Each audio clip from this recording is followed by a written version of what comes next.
Пам-пам-пам. Відзік. Мы ўсё далей ад Бога і ўсё бліжэй да дзядоўства.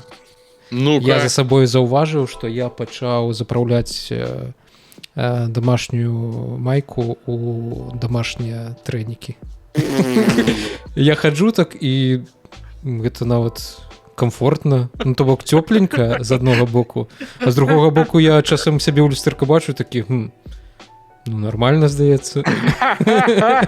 Некія вайбы паліцэйскай акадэміі з'яўляюцца вось гэтых 70-х 80-х гадоў. Это 100% деформация у меня то же самое есть. Я зауважаю, что я перестал ходить, и у меня майка заўсёды заправлена ці ў шорты, ці ў штаны. Я типу хожу, такі еще на пузяках глядишь, такі, ну нормально. Гэта ёсць. І, ну неяк так ты гуш, ну мне павінна быць утульна. Цікава, як гэта працуе насамрэч, бо гэта неяк незаўважна трапляе ў твоё жыццё. Спачатку ты майку пад гэтай самай пад кофтай запраўляеш. А потым ты ўжо нават без кофты запраўляеш. І ўжо ходзіш, ужо і не такі малады выглядаеш. А што ў цябе з тапкамі? З тапкамі, ну, стаптаныя, все як трэба. Просто, ну, у мяне ў сям'і ніколі не было нейкага правіла, каб насілі тапкі. Ніколі такога не было ў сям'і. І, звычайна, калі прыходзіш да каго ў госці, ну, даволі незвычайна, што табе адразу прапаноўваюць тапкі, типу, вось, тапкі, і хадзіце па хаце ў тапкі. Ты, ну, не трэба, мне не трэба, навошта? У вас тут што, брудна, навошта мне тапкі? Ну і ўсё, я ў сваёй новай сям'і, калі мы стварылі жонкай новую ячэйку грамадства, таксама не насілі, ну, тапкі неяк і не трэба было, а апошнія 2 гады я заўважаю, што, ну, тыпу, комфортна ж. Нормально. Аднойчы проста там нешта цешча там падарыла, падаецца, і ці яны неяк з'явіліся ў нас у хаце тапкі, я пару разоў у іх пахадзіў, і нормально, что? Во. Ну, во! Ноги усконуў і пайшоў. Ну, насамрэч, тапкі толькі зімой ношу, таму што тут палы холодныя, і гэта адчуваецца. А летам, ну, зразумела, што там басанож хутчэй. Ну, летом так, а я больш пра хутар. Там майка ў штаны запраўляецца аўтаматычна, на хутары, там просто ты... На пад'ездзе да хутара яна ўжо... Да, яна ўжо сама в штаны улезла.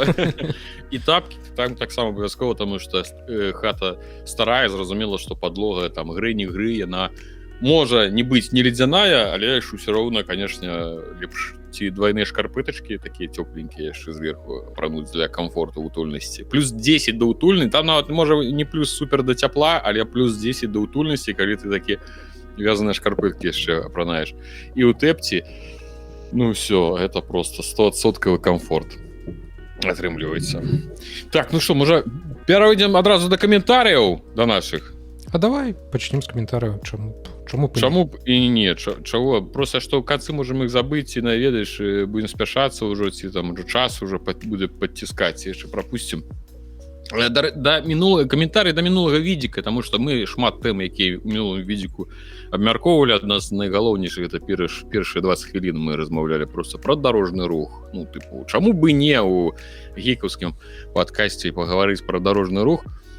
І там была тэма пра... Мы абмяркоўвалі, ты згадаў эту гісторыю, якая была ў онлайнеры, пра дзядзьку на крыжаванні, які нешта там рэзка газануў на аўтамаце і там збіў дядьку з дзіцём. Вось, і говориш, що на аўтамаце, нібыта ён там нешта педальку не ціснуў, а я сказаў, што пад ухілам, калі машыны стаяць, яны, ну, на коробке, да, на аўтамаце, што калі пад ухілам стаяць, то яны назад не паедуць самі. То бок машына сама будзе трымаць, нават калі ты адпускаеш усе педалі, так як у той же самой механіцы, на механіцы ты паедзеш назад. То бок нішто не трымае. Вось, але тут падказалі Сергей Ткачоў, наш агульны сябра знаёмы, што аўтамабіль з аўтаматычнай коробкай перадач пачне рух, это пэўна маецца на ўвазе, гарызантальная паверхня, калі адпусціць тормоз, асабліва, калі ён знаходзіцца ў рэжыме D, рух. То бок, я не магу гэта пацвердзіць, бо не ўладар, не ўласнік машин з аўтаматычнай коробкай, я не могу сказаць, але кажа, што нібыта машину можа паехаць і нібыта лезть там не до 20 кіламетраў у гадзіну, яна можа разганяцца вось просто сама по сабе, не націскаючы на газ, калі не трымаць тормоз. Я лічу, што это вельмі нейкая незручная фігня, типу, табе ўвесь час трэба націскаць тормоз, ці як, ты не можаш просто спыніцца на скрыжаванні, табе трэба ціснуць тормоз, нават мы на механіках сабе, ну, можам дазволіць просто, ну, типу, адпусціць, што яна паедзе толькі калі ёсць ухіл у адзін ці ў іншы бок. Вот. Так что такая гісторыя это да таго, што можа быць сапраўды ён там яшчэ не даціснуў, але 20 км ў гадзіну это ж пэўна не з месца, ты ж не адразу ён стартане, напэўна, машына 20 км ў гадзіну. Хаця 20 км ў гадзіну, калі ты па двары будзеш ляцець, ну гэта да халеры. Ну так. Калі нехта там выйдзе рэзка з машыны, ты хутчэй за ўсё не паспееш тармазнуць і можна каго-нибудь лёгка, ну так вельмі адчувальна збіць. Гэта немало. Хаця нагадаю, што абмежаванне па хуткасці язды па двары 5 км ў гадзіну. А 5 км ў гадзіну на машыне гэта амаль ось паўзеш, гэта прям ось сунешся, ледь не заўважна. Так, далей, тады наступны каментарый пра... Мы размаўлялі пра Amazon Prime, пра гульнявы сервіс, пра відэасервіс, да Амазона. І вось ад Алексея Кондратенко невялічкая папраўка, хутчэй тлумачэнне нам дзядам, таму што ні адзін, ні другі Амазонам, знаю, ні Праймам асабліва не карысталіся. Amazon раздае гульні ўсім падпісчыкам Prime. Так, гульні не самыя новыя, але раздаюць істотны спіс штомесяц. Плюс можна бескаштоўна, бесплатна гуляць на Луна. Я, напрыклад, там прайшоў Нью-Вегас і Outer Worlds. Вось, так што, бач, ну, ўсё роўна, і тады мы яшчэ, здаецца, смяяліся, што гульні, якія там дадаваліся, там, што там было, Deus Ex Machina, і, ну, типу, веры новая гульня, і нешта там яшчэ было. Вось, так што такая вось папраўка пра Amazon Prime, і наконт Humane, наша тэма. Мы думалі, што IP Humane мы ўжо закрылі тэму ў мінулым відзіку, але яна мімо нас не адпускае і перакачавала і ў гэты выпуск. Канал Тэхнаблогі, дарэчы, гэты канал ёсць і ў TikTok, можете паглядзець. Хлапец таксама распавядае розныя цікавосткі пра тэхнічныя там навіны, таксама нейкія гікаўскія, можете паглядзець у TikTok. Ось, ён нам напісаў, што, дарэчы, наконт Humane. Памятаю, калісьці былі канцэпты таго, як быў павінен выглядаць 5-й iPhone. Я не ведаю, якім годзе гэта было. Дык вось, там была праектуемая на стол клавіатура. Я што падумаў, мо гэтыя канцэпты з'явіліся праз стваральнікаў Humane. Бок, можа быць, стваральнікі Humane калісьці працавалі ў Apple, і яны, можа, мелі дачыненне да гэтай ідэі праектавання клавіатуры на стол, і, можа быць, яны там адчапіліся ад Apple, перапаўзлі ў нейкую сваю ўласную фірму і вырашылі з гэтага канцэпту стварыць цэльны дэвайс. Ну, я тут ад сябе дадам, што насамрэч гэта, ну, з малой верагоднасцю гэта ўсё ж такі ад іх было, увогуле кагосьці з Apple, таму што гэтых канцэптаў айфонаў існавалі цэлыя сайты, якія былі прысвечаныя канцэптам якіх-небудзь там тэхналогій і айфонаў таксама, і гэта было дзесьці ў сярэдзіне мінулага дзесяцігоддзя вельмі папулярна, калі было яшчэ невядома, якім будзе новы iPhone, калі смартфоны былі чымсьці яшчэ толькі новым, і там перыядычна ў іх штосьці з'яўлялася. Памятаю смартфон ад Samsung з убудаваным піка-праектарам, і гэта было, ну, сапраўды дзіўна, незвычайна, і ты кожны год чакаў нешта незвычайнае ў гэтых смартфонах, і тады сапраўды шмат, там амаль што не кожны месяц на нейкай хвалі чутак з'яўляліся новыя нейкія магчымыя прататыпы ці нейкія канцэпты будучых айфонаў, і гэта такая была даволі мейнстрымовая тэма, што трэба абавязкова раз на месяц выпусціць нейкі канцэпт, і гэта добра глядзелася, добра праглядаў збірала, але потым усім зразумела стала, што айфоны будуць такімі, якія яны ёсць, то бок падобнымі на ўсе астатнія тэлефоны, і толькі пэўна зараз у кампаноўцы камер штосьці змяняецца ў гэтым сэнсе, ўсё астатняе застаецца даволі стандартызаваным. Я тебя зразумеў. Ну, наконт нейкіх трапных і цікавых заўваг па мінуламу відыку ўсё. Адзінае, канешне, хочется сказаць вялікі ўсім дзякуй за пазітыўныя каментары, што народ быў расчулены, быў рады нас зноў бачыць. Мы былі вельмі рады ўбачыцца самі паміж сабой зноў бачыць вашы каментары, вашы прагляды, вас саміх убачыць о спісе наших гледачоў і слухачоў. Таму, канешне, вельмі прыемныя каментары пісалі. Дзякуй вам вялікі, сардэчкі ставім пад кожным і ўсіх абдымаем. Вось. По каментарах, так што по каментарах я думаю, што і ўсё. Адзіна можна яшчэ прыгадаць каментары з мінулага з кіназнічкі, якая ў нас з'явілася, якую Віталь агучваў. Ну, так, я вось таксама падумаў пра гэта, што калі мы ўжо пачалі пра каментары, на відзіку пачала зноўку выходзіць кіназнічка, плістачка нікуды не сыходзіць, мы не забіраем і гэтую кінарубрыку, проста пакуль яна зараз моцна занятая працай над агучкай раздзялення серыяла, над перакладам, яна сама перакладае і займаецца агучкай раздзялення. Вось, таму кіназнічку хочацца выпускаць, таму што гэта падаецца даволі арганічнай часткай нейкага вось такого гікаўскага света, напаў норміснага, напаў гікаўскага света, які мы тут будуем. Таму зараз будзем намагацца рабіць яе часцей. Таму заходзьце, глядзіце кіназнічку. І каментары, якому я хацеў бы надаць увагу, гэта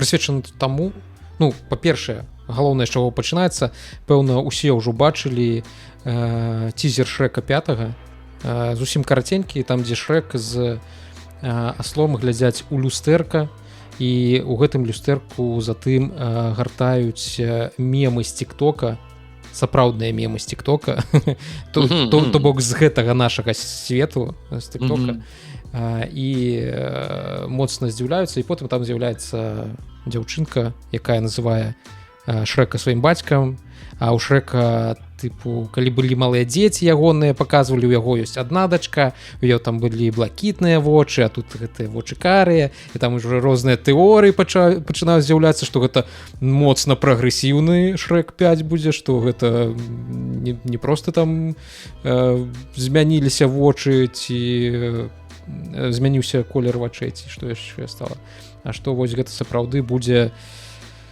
такі моцна ліберальны Шрэк 5, ад якога ў нас усіх будзе прыкладна такі ж выраз твару, як ува ўсіх гэтых персонажаў. Ну, вось там у каментарыях заўважылі кулямёт, здаецца, карыстальнік, мае 5 копеек пра блакітныя вочы, якія сталі карыя, магу пацвердзіць на сваім вопыце. Так здараецца і ў жыцці, колер вачэй у дзяцей можа мяняцца з цягам часу. То бок, пэўна, гэта так і будзе тлумачыцца ў фільме. Ну, а пакуль будзем чакаць Шрэка 5, ён выйдзе ў 26 годзе, а каб сачыць за астальнымі кінанавінамі, то заходзьце на кіназнічку, якая будзе выходзіць прыкладна 10 у нядзелю днём. Вось. І будзем прытрымлівацца такога плану, што ў нас ажно два гульнявых выпуска навінаў ад друзі, аўторак і пятніцу. Зранку відзік дзесьці пасярод тыдня, як будзе атрымоўвацца, і кіназнічка. А будзем якім-небудзь чынам анансаваць тое, што там уже сплітфікшн што-небудзь будзе? Ці... Я не ведаю, ну, ці атрымаецца, давай просто можа... Ну, добра. Помаўчым. Так, помаўчым. Загадкава. Добра. Вось, гэта ў прынцыпе ўсё, што мы хацелі вам расказаць, якімі навінамі хацелі падзяліцца, якія тычацца непасрэдна відзіка і ўсяго, што на ім адбываецца. Таму можам пэўна пачынаць з наш падкаст, непасрэдна сам відзік і тое, што адбылося ў тэхна-сусвеце і гульнявым сусвеце за апошні тыдзень. Адбылося, прынамсі, даволі шмат рознага цікавага, і шмат што з гэтага цікавага тычыцца гульнявой сферы і тэхнасферы. Я зараз хочу крыху расказаць пра AMD, якая на мінулым тыдні выйшла і расказала ўсяму свету пра свае новыя відэакарткі RX 9070 і 9070 XT, якія будуць якраз такі пабудаваны на архітэктуры AMD RDNA 4.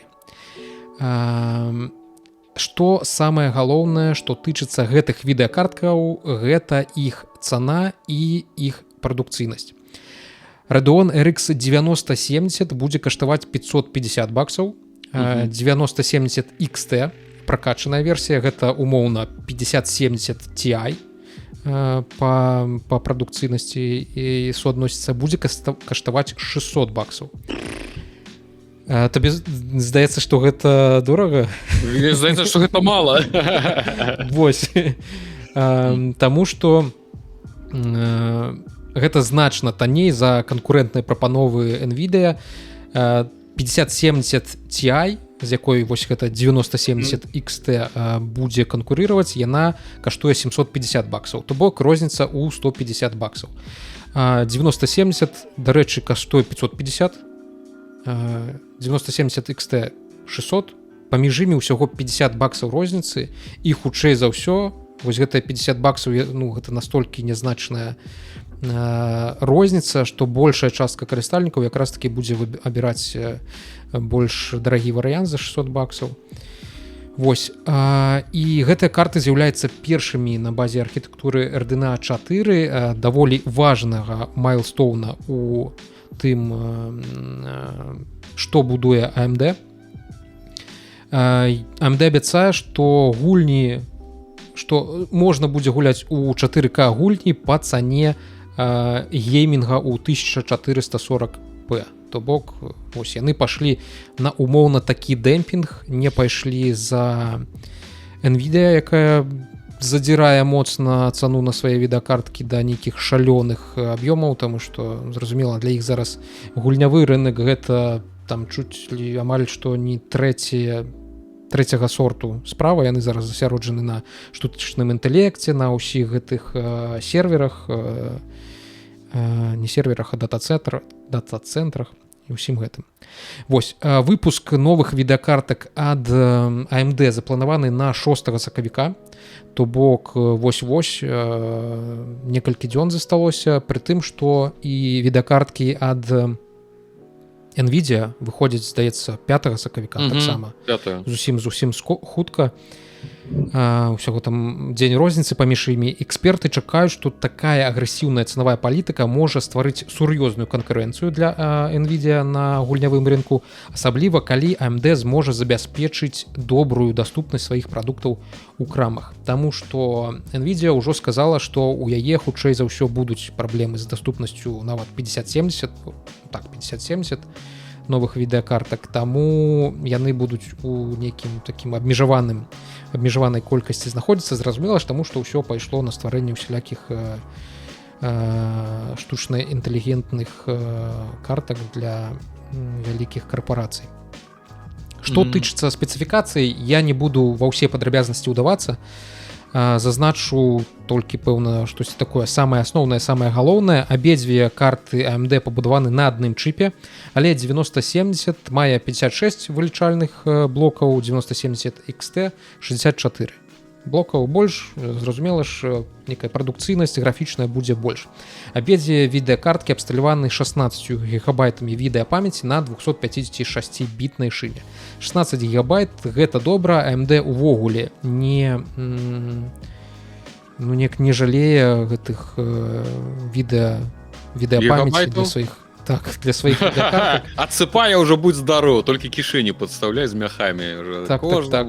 Таму што NVIDIA у адрозненне яны вельмі сквапныя ў гэтым плане. Калі я, здаецца, набываў сваю відэакартку 4070 Super, і наколькі памятаю, у мяне толькі там 12 гігабайт відэапамяці, і гэта калі маштабіравацца кудысьці, гэта не нашмат часу наперад. То бок гэта вось 1440 геймінг яшчэ падтрымлівае, але можа праз гады 2-3 можна будзе ўпёрціся ў нейкі Ну тыпу 1400 падтрымлівае, але ўжо дзе-нідзе ўжо трэба ўключаць ты самае DLSS, тыпу каб выцягваліся фіпісы. Ну так. По энергаспажыванню 9070 будзе спажываць 220 Вт, а TDP 9070 XT, TDP теплопакет 304 Вт. Абедзве відэкарткі выкарыстоўваюць два 8-пінавых канектары для сілкавання. Гэта таксама для параўнання з усялякімі 5090, якія нашмат больш патрабуюць энергасілкавання. Зроблены відэакарткі па тэхпрацэсу 4 нанометры, тэхналогія TSMC, зразумела ж. Ну, гэта ўсё такія... Што? Кажу, вядомая тэхналогія, ўсё мы пра яе ведаем. Вось, ну, то бок гэта ўсё лічбы, якія асаблівага сэнсу зараз не маюць, яны будуць мець сэнс непасрэднае тэсціраванне і параўнанне гэтых відэакартак, зразумела ж, з аналагамі ад NVIDIA. Што тычыцца усялякіх сафтварных прыколаў, адбыліся паляпшэнні ў трасіроўцы прамянёў. AMD сцвярджае, што новая архітэктура, так, можа я зараз дзесьці што-небудзь такое знайду, дарэчы, тут на ну вось, дарэчы, усялякія гэтыя FSR, зараз пра гэта будзем гаварыць, хай яны тут на экране і дэманструюцца. Так. Ізноў дзядзька. Всё. Вось, нешта ёсць. То бок зараз тут нам дэманструюць, дарэчы, FSR, натыўны 4К, FSR 3.1, старая тэхналогія, і наколькі здавалася б лепш павінна выглядаць карцінка. Я розніцы не бачу на маленькім экране, трэба расцягнуць. Ось так, можам паспрабаваць, ці можа нават... Мне падаецца, што ці native, яно неяк лепш усё ж такі, не? Ну так, ёсць такое адчуванне. Больш чытальнае нейка, да? Тыпу можа прачытаць. FSR 3.1 было не надта удалай тэхналогіяй, па правдзе кажучы, як мне падаецца. Ну-ка. А з FSR 4 ўжо ёсць шанец, што будзе выглядаць лепш. У усялякім разе усялякія вось такія тонкія лініі, і вось гэтыя на левай карцінцы гэтыя аб'екты вусы, не вусы, як-то што з головы тарчыць. Антэны, карацей. Шпілі гэтыя? Шпілі, так. Ну, яны хутчэй за ўсё ў дынаміцы мерцаюць, маргаюць, калі ты там круціш камерай, перасоўваешся ў гульні. А справа AMD... Ну, што замылівае. Ну, зразумела, да, вельмі далёка. Ну, а справа павінна ўжо ўсё працаваць суперскі, не павінна быць такіх праблемаў з замыльваннем, з мільгаценнем, усё павінна быць лепш. Вось, добра, хай відэа ідзе сабе далей. Мы вернемся.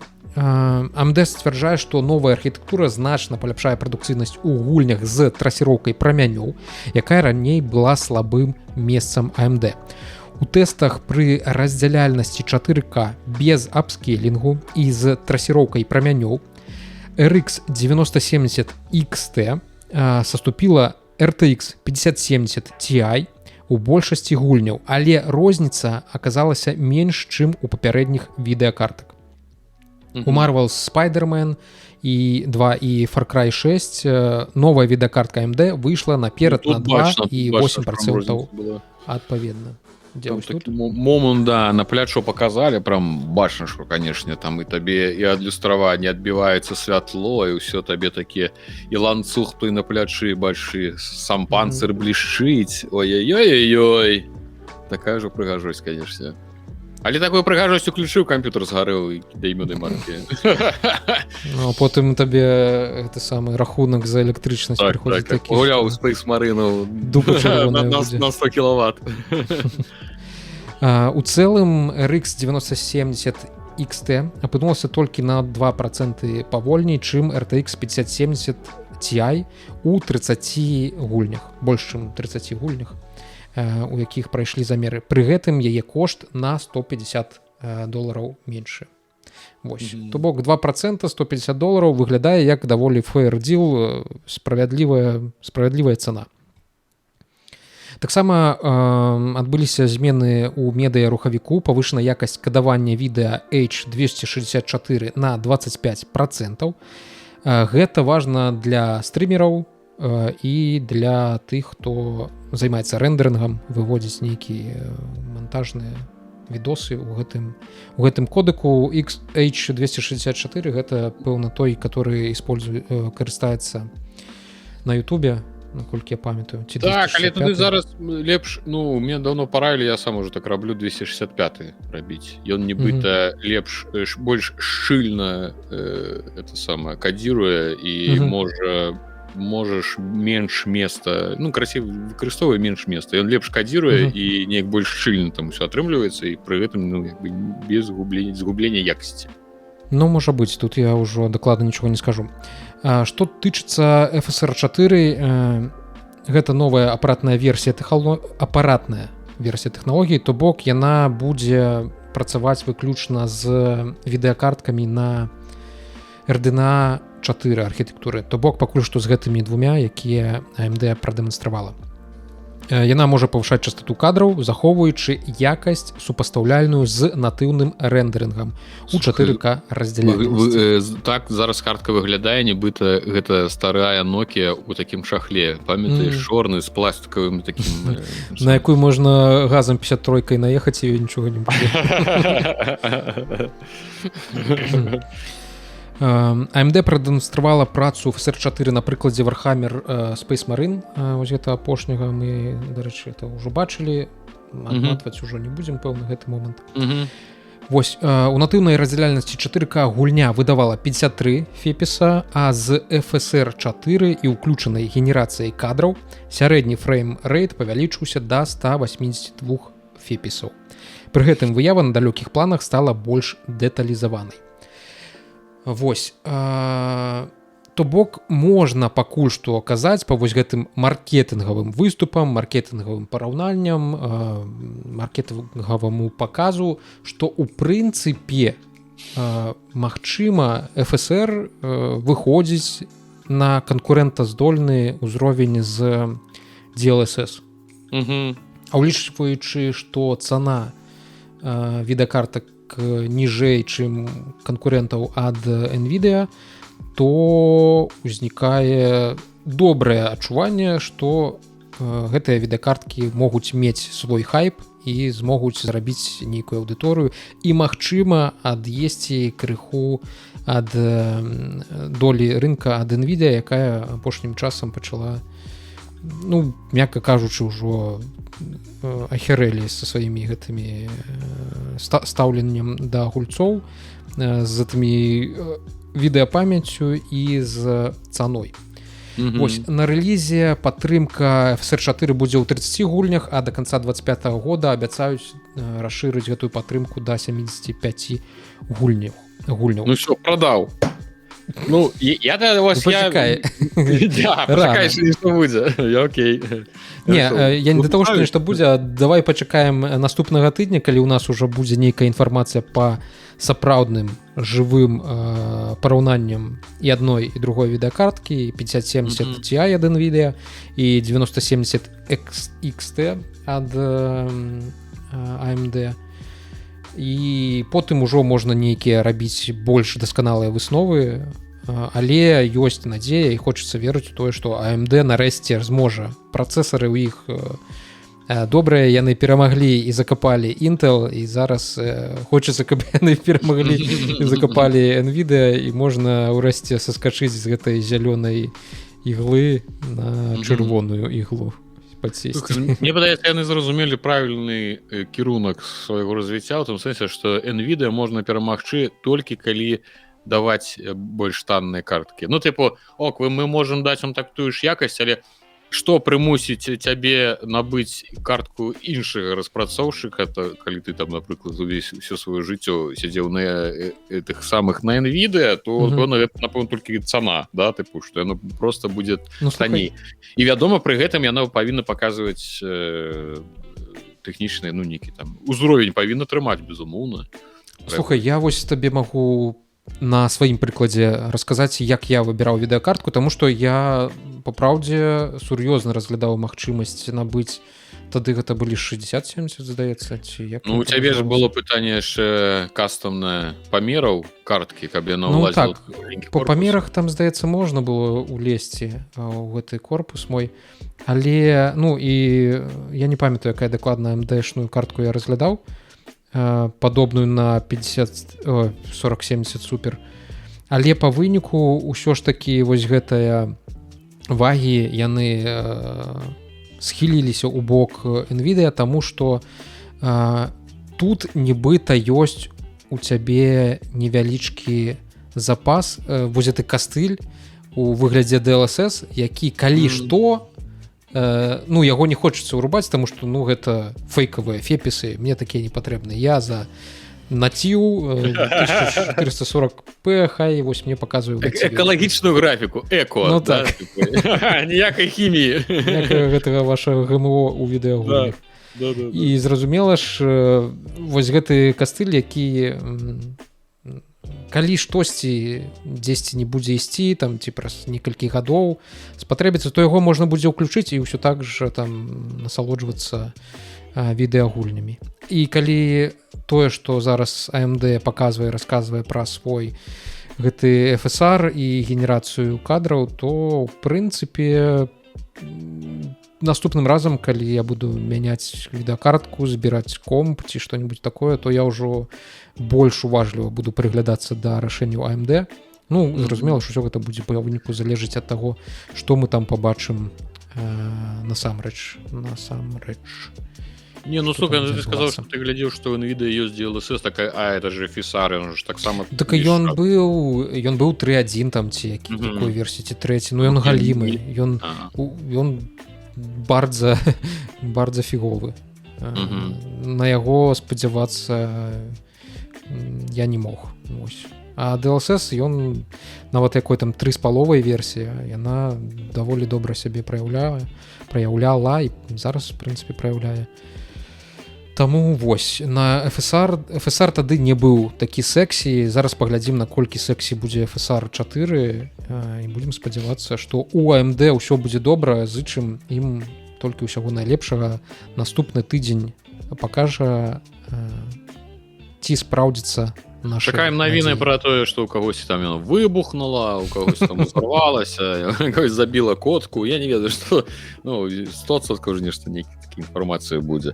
Нават калі такога не будзе, NVIDIA пастараецца зрабіць, каб такая навіна з'явілася, хаця б у якім-небудзь Reddit, што нехто там нешта падпаліў сабе. Думаеш, знойдуць і спаліць спецыяльна? Ну, чорт іх ведае, што там, чым яны кіруюцца, і хто там на што можа пайсці дзеля гэтага самага прыбытку. Вось. Так што, ну, будзем глядзець, слухай. Насамрэч, я гляджу, такі думаю, а чаму сапраўды бы і не? Потому что моя 3060, я не кажу, што трэба мне ўжо бегчы мяняць. Моя 3060 таксама гэта не супер-пупер, вядома, але ж некаторыя дагэтуль на 1060 неяк там умудраюцца гуляцца. То бок на сваіх 3060 спакойна Full HD графоні, нават на высокай якасці, я думаю, яшчэ доўга я спакойна буду. Нават з DLSS-амі з гэтымі яшчэ доўга можна гуляць, але ж як гульнявому блогеру, мне здаецца, это ўжо неяк крыху слабавата, трэба бы ведаць, як-небудзь бы ўжо што-небудзь памацней узяць, але пакуль грошай няма, таму пакуль проста паглядзім, будзем пераглядацца.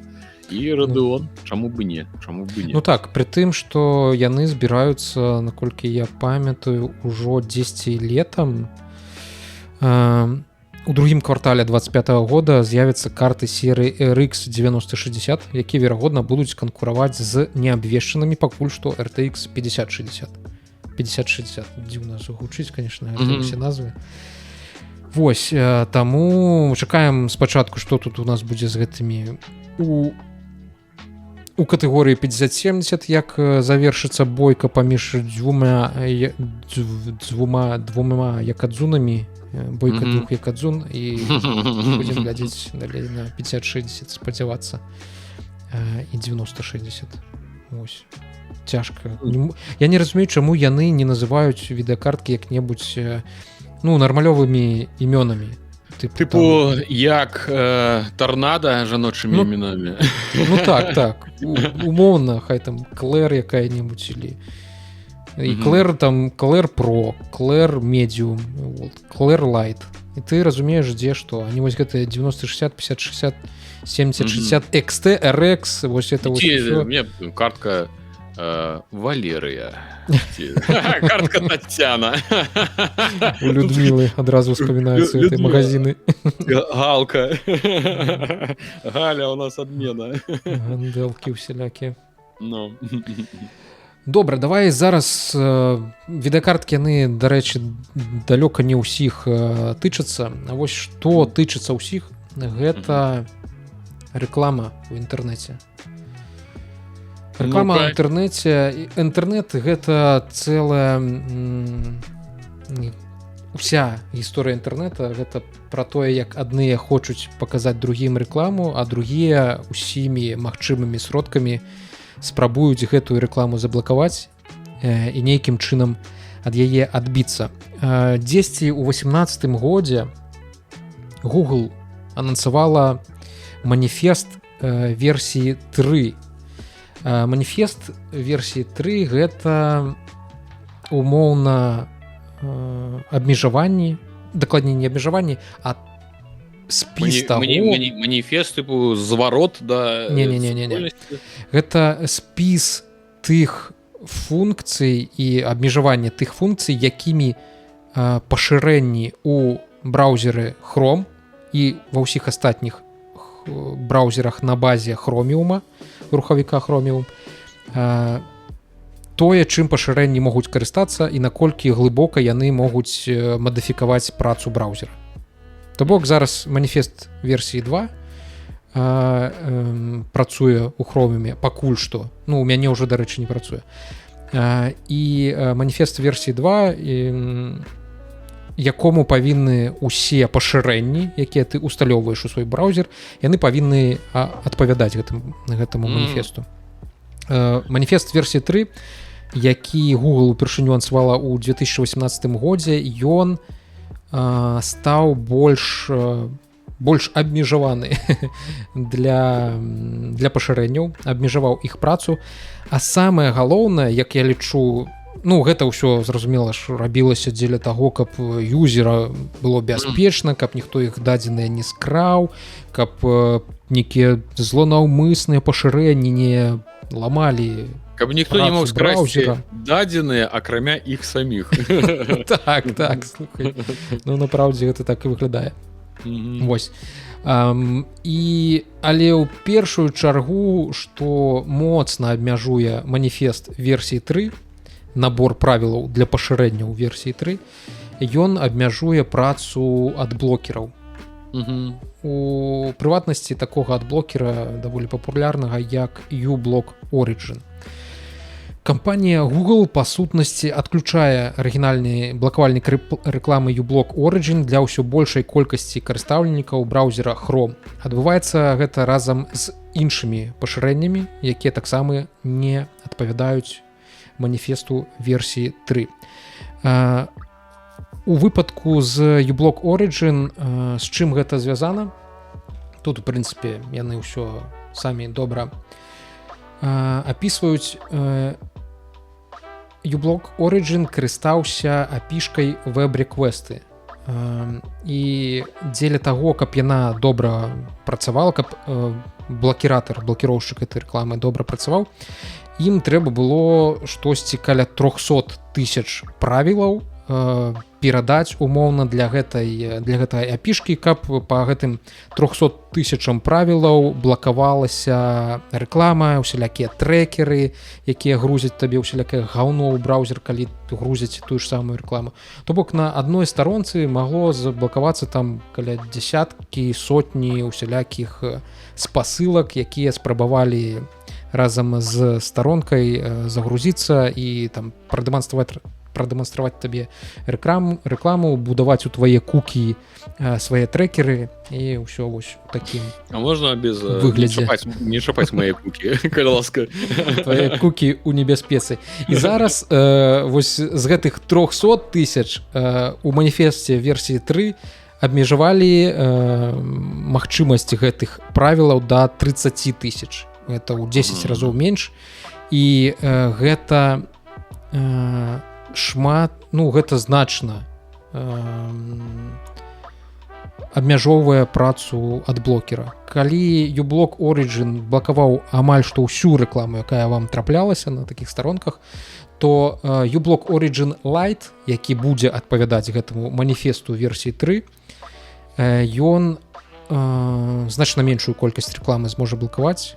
Ну, ён будзе, па суці, ну, непрыдатны. Ён у параўнанні з тым, што было, ён будзе значна горш працаваць і не такім карысным будзе для карыстальніка.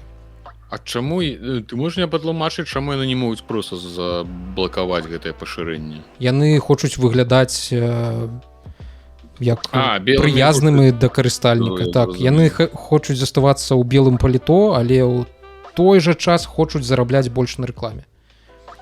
Вось. Таму што рэклама Google у першую чаргу гэта пошукавая, не пошукавая, якая? Не, яна ўжо даўно не пошукавая. Кампанія гэта рэкламная кампанія, якая зарабляе на рэкламе. А найбольш карысная для іх месца для паказу рэкламы гэта пошукавік. Дарэчы, нядаўна дзесьці чытаў такую навіну, усплыла інфармацыя пра судовую справу, якую там вела Google, разбіральніцтва па Google ў 2020 годзе, і што ў 2020 годзе там стары распрацоўшчык, які ўзначальваў распрацоўку пошукавіка, які рабіў гэты пошукавік Гугла больш дасканалым, каб user experience быў выдатнейшым, каб юзер хутка ўсё знаходзіў, хутка пераходзіў на сайт, атрымоўваў самую карысную інфармацыю і не вяртаўся, зразумела ж, на старонку пошукавіка, каб ён у прынцыпе у першых там 3 радках пошукавага запыта знаходзіў тое, што яму трэба. А ў 2020 годзе яго памянялі на чалавека, які да гэтага займаўся якраз такі эфектыўнасцю паказа рэкламы. Ён прыйшоў працаваць з пошукавікам, і ён нібыта зрабіў яго крыху горшым. Дзеля таго, каб крыху больш часу юзер заставаўся на старонцы Гугла, каб ён прагартаў яе крыху ніжэй, паглядзеў крыху больш рэкламы, і вось такім вось крыху яны змаглі, навучыліся зарабляць сабе крыху больш мільярдаў, дзесяткаў мільярдаў долараў. Вось, і ў гэтым жа выпадку Google хоча заставацца ў белым паліто д'Артаньянам, які дбае пра вашу бяспеку, пра бяспеку вашых дадзеных, але ў той жа час блакуе рэкламу, блакуе блакіратары рэкламы, скажем так, і такім чынам зарабляе больш, таму што яго рэклама больш не будзе рэзацца на той жа старонцы Гугла ці ў Ютубе. Працэс адключэння uBlock Origin пачаўся яшчэ ў кастрычніку, але ў апошнія тыдні набыў масавы характар. З'яўляецца шырокая колькасць паведамленняў ад карыстальнікаў у Reddit і ў Твітары. Карыстальнікі могуць перайсці, як я ўжо казаў, на uBlock Origin Lite, але у яго абмежаваныя магчымасці па фільтрацыі, таму што ён там у 10 разоў лічыць, што будзе менш эфектыўны за вось это абмежаванай колькасці правілаў, па якім ён можа там блакаваць розныя спасылкі рэкламныя. Што тычыцца іншых браузераў, Chrome гэта не толькі, на жаль, Chrome, гэта яшчэ і рухавік Chromium, на якім працуюць Microsoft Edge і іншыя амаль што ўсе браузеры. Я не памятаю, Safari, здаецца, на WebKit працуе, там яшчэ гэтага няма. І зразумела, усе браузеры на базе Chrome яны страцяць вось эту падтрымку пашырэнняў з маніфестам V2, і усе маніфесты павінны будуць, усе пашырэнні павінны будуць адпавядаць маніфесту V3. У той час Mozilla, Firefox будзе працягваць падтрымліваць абедзве вось гэтыя спецыфікацыі, і V2, і V3.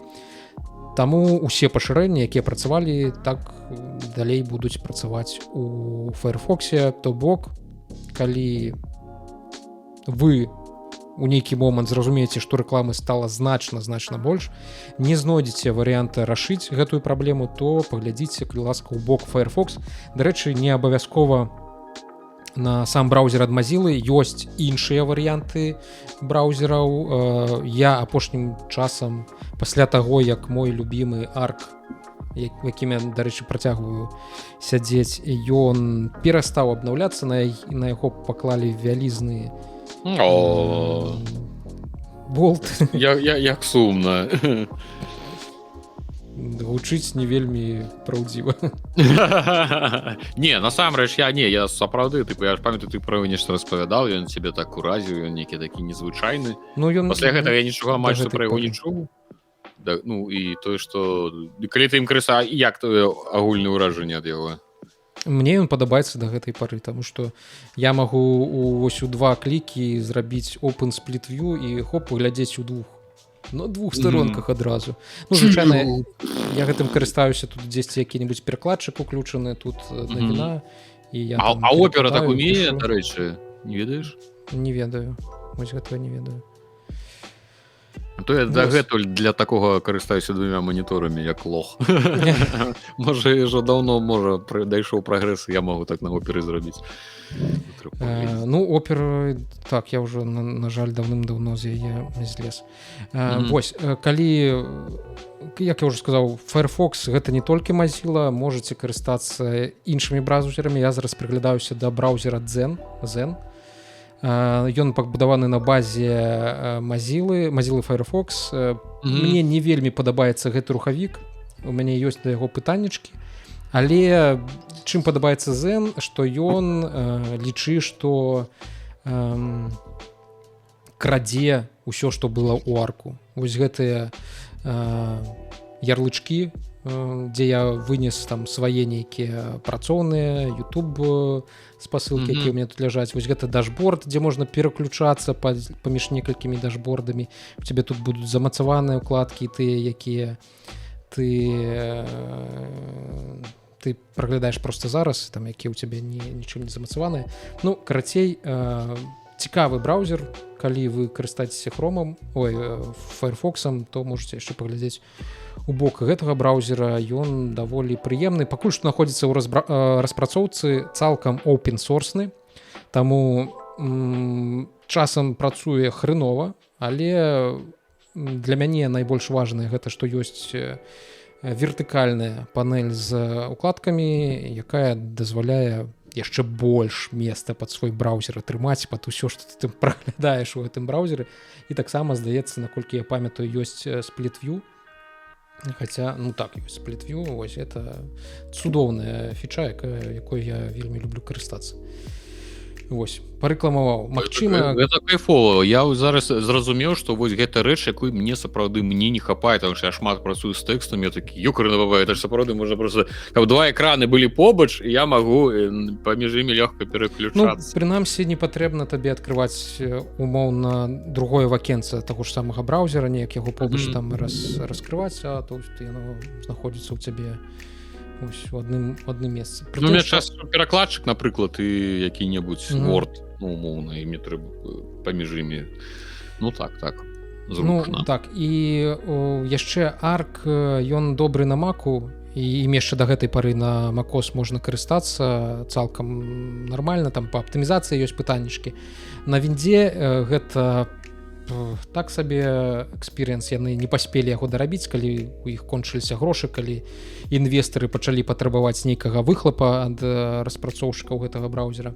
А Zen, як я ўжо сказаў, ён open-source-ны, робіцца пад усё, што ёсць, здаецца, нават пад Linux, калі я не памыляюсь, ёсць версія.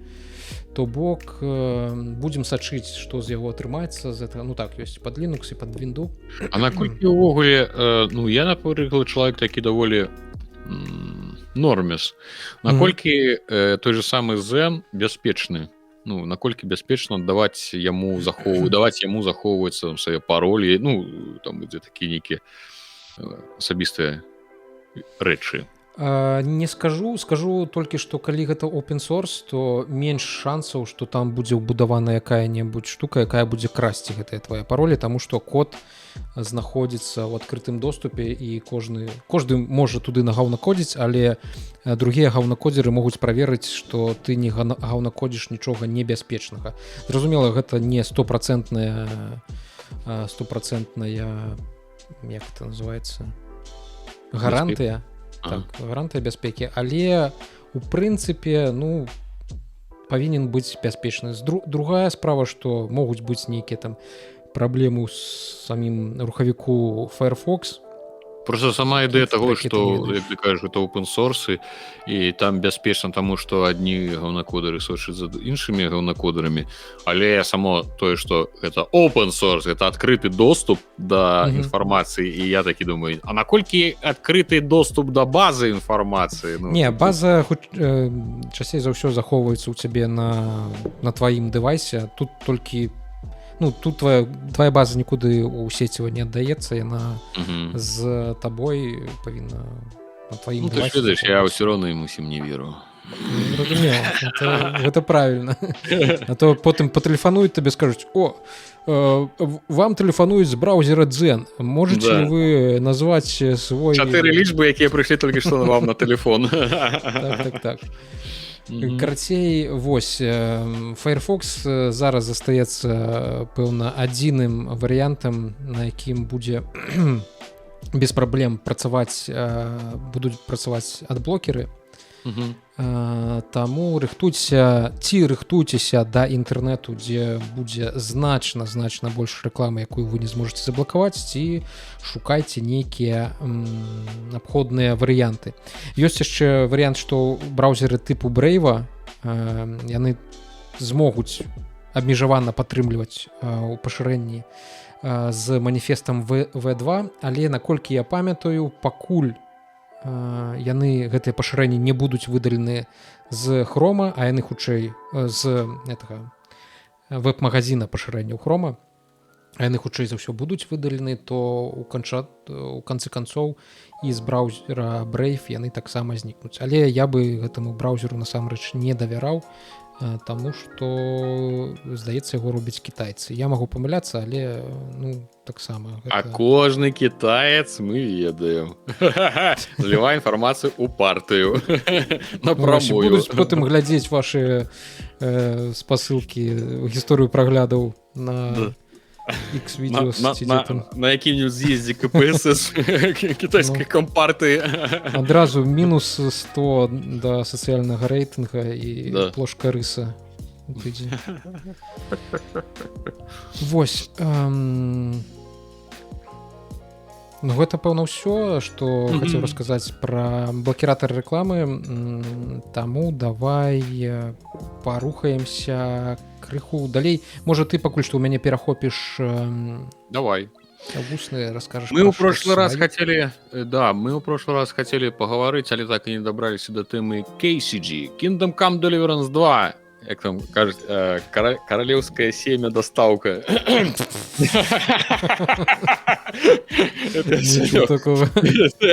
Сёння ўбачыў, ну, такі жартлівы пераклад. Это самае Kingdom Come Deliverance 2 ужо як роўна месяц, вось мы записываемся роўна месяц таму, як выйшла гульня.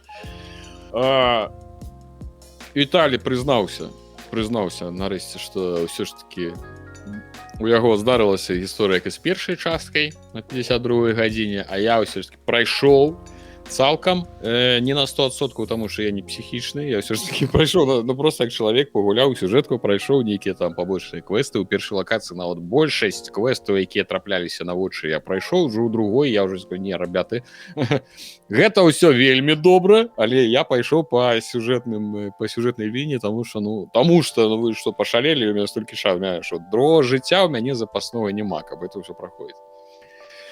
Што да чаго? Мы хацелі пагарыць нейкія, узгадаць, пагарыць там пра ўражанні, нейкія, можа, гісторыкі з KCG.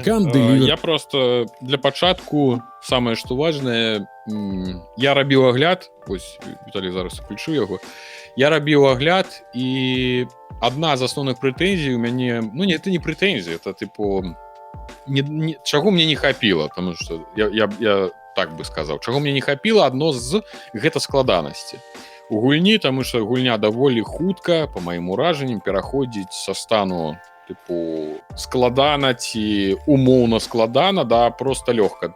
Калі палова нейкіх гульнявых механік перастаюць быць для цябе гульнявымі. То бок яны просто ці яны адвальваюцца за непатрэбнасцю, ці яны робяцца ўжо на нейкім аўтамаце, і складанасцю, якая ў іх закладвалася, для цябе ўжо этой складанасцю не з'яўляецца. Напрыклад, ведаю, ну, грошы зразумела, таму што даволі хутка, там, умоўна, пасля першых 5-10 сур'ёзных боек ты выносіш усе гэтых, там, забіў 5 чалавек, все 5 камплектаў зброі, раздзел, распрануў кожнага. Ну, да, кожнага, до трусоў, каб трусы можна было зняць, щоб трусы бы сцягнуў. А я ж уяўляю, якая была гігіена ў гэтым сярэднявеччы, што ты вось з гэтым шматом Так. як гэтых паножаў і ўсіх Конечно, з металічнымі ніякіх абассаныя, вонючыя, потныя. І ў цябе вось у заплечніку 50 штаноў. І на табе яшчэ гэта таксама не самае чыстае. Вось, і ты гэта ўсё цягнеш. І была праблема, што, умоўна, першыя 5-10 боек ты збіраеш усё, що на ім знаходзіш, ідзеш у суседнюю вёску, і нават калі у гэтай вёсцы табе кажуць, што гэта ж ты скрадзенае, мы там купім у цябе за меншы кошт, ты просто хуткім перамяшчэннем перамяшчаешся ў суседнюю вёску, для якіх гэтай рэчы ўжо не скрадзены, і прадаеш ім за поўны кошт. То бок грошы перастаюць быць праблемай даволі хутка. Кошты на шмат што даволі нізкія. Адзінае, канешне, калі упароцца і прайсці навучанне ва ўсіх настаўнікаў у гульні па умеласцях, да, і па перках, ну, па умеласцях. І там далей яны, вядома, чым вышэй узровень навыку, тым больш табе трэба за яго плаціць, там можа быць і 1500, і 2000, да, за паляпшэнне навыка. Ось 5000. Ну, то бок, калі браць з гэтай логікі, што табе трэба грошы на ўсіх настаўнікаў, і ты хочаш упароцца і палепшыць усё, што просто можна ў гульні, тады, вядома, з грашыма, ну, табе просто прыйдзецца не столькі выжываць, колькі просто ператварыцца ў лютага барахольшчыка, які будзе збіраць усё, цягнуць, прадаваць увесь час, просто такі тым займацца, што вось пабіліся, ляжыць 10 трупаў, ты ўсё сабраў, усё не ўлезла, ўсё у каня ўпхнуў, з канём з гэтым на горад, па 2-3 ходкі, каб усё прадаць, ну, гэта ўжо не пра выжыванне, гэта ўжо сапраўды нейкае барахольства, і гэта ўжо няма ніякага дачынення да складанасці, это ўжо чыста задротства. То бок, складанасць, слабая эканоміка, якая ламаецца даволі хутка, і з грашыма ніякіх праблем. Няма ніякіх праблем з грашыма, зразумела, няма ніякіх праблем з паесці, памыцца, паспаць, то бок усе тыя механікі, якія на пачатку гульні для цябе складаныя, да, што там, ну, спачатку грошай зусім няма, і ты такі, блядь, паспаць бы Што хоць. рабіць? Ну. Што рабіць? Дзе паспаць, каб не пиздзілі, не выгналі? Вось гэта запамінальна, калі ты у такой кепскай сітуацыі знаходзішся, але потым, ну, зразумела, у цябе ўжо тысячы гэтых грошай. Да, і тыпу, ты прыходзіш, хачу памыцца, поўны набор, і гэта будзе каштаваць табе. Ты такі, ну, колькі? Она кажа, 25, ёкарда, у меня 5000 ляжыць у этом самом кашальку. Это настолькі не праблема. Ежа перастае быць праблемай, таму што ты там пішеш, гэта псуецца, не псуецца, трэба сачыць за тым, каб яно не псавалася, щоб хреновае з'еш. А як яно псуецца, калі ты за адзін зноў-такі паход ты назбіраеш па 10 кавалкаў нейкіх пірагоў, там это ўсяго, і яно каштуе столькі, што ты можаш сабе набываць, ну, просто кожны дзень вялікую колькасць ежы, і гэта, ну, цалкам не будзе ніякай праблемы. І ўсё зноў-такі ўпіраецца ў грош. То бок, ось гэта частка сімуляцыі жыцця, якая нібыта павінна быць складанай, яна даволі хутка перастае такой быць. Ось, Ну, гэта, мне падаецца, што яны неяк вось гэты момант у эканоміцы сваёй вельмі дрэнна прапрацавалі. Ну, таму што гэта, па-праўдзе, і ў першай частцы было ж примерно тое ж самае. Там у нейкі момант я просто знайшоў для сябе варыянт, як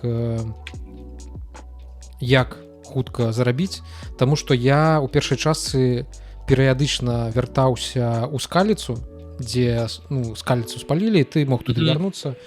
і там звычайна спаўніліся якія-небудзь ці то разбойнікі, ці то полаўцы, а часам і разбойнікі і полаўцы, і яшчэ якая-небудзь варта там саспаўніцца, там 3 групіроўкі, яны кожны сам з сабой б'юцца, ты там яшчэ на кані прыскачаш, дасі каму-небудзь у лыч пару разоў, потым усе разыйдуцца, трупы нейкія застануцца, ты прыходзіш з трупаў там палавецкія ўсе гэтыя прыбамбасы забраў, якіх там каштуюць супер колькі грошай, паехаў, прадаў, у цябе зноўку некалькі тысяч на кармане, і вось так это працуе.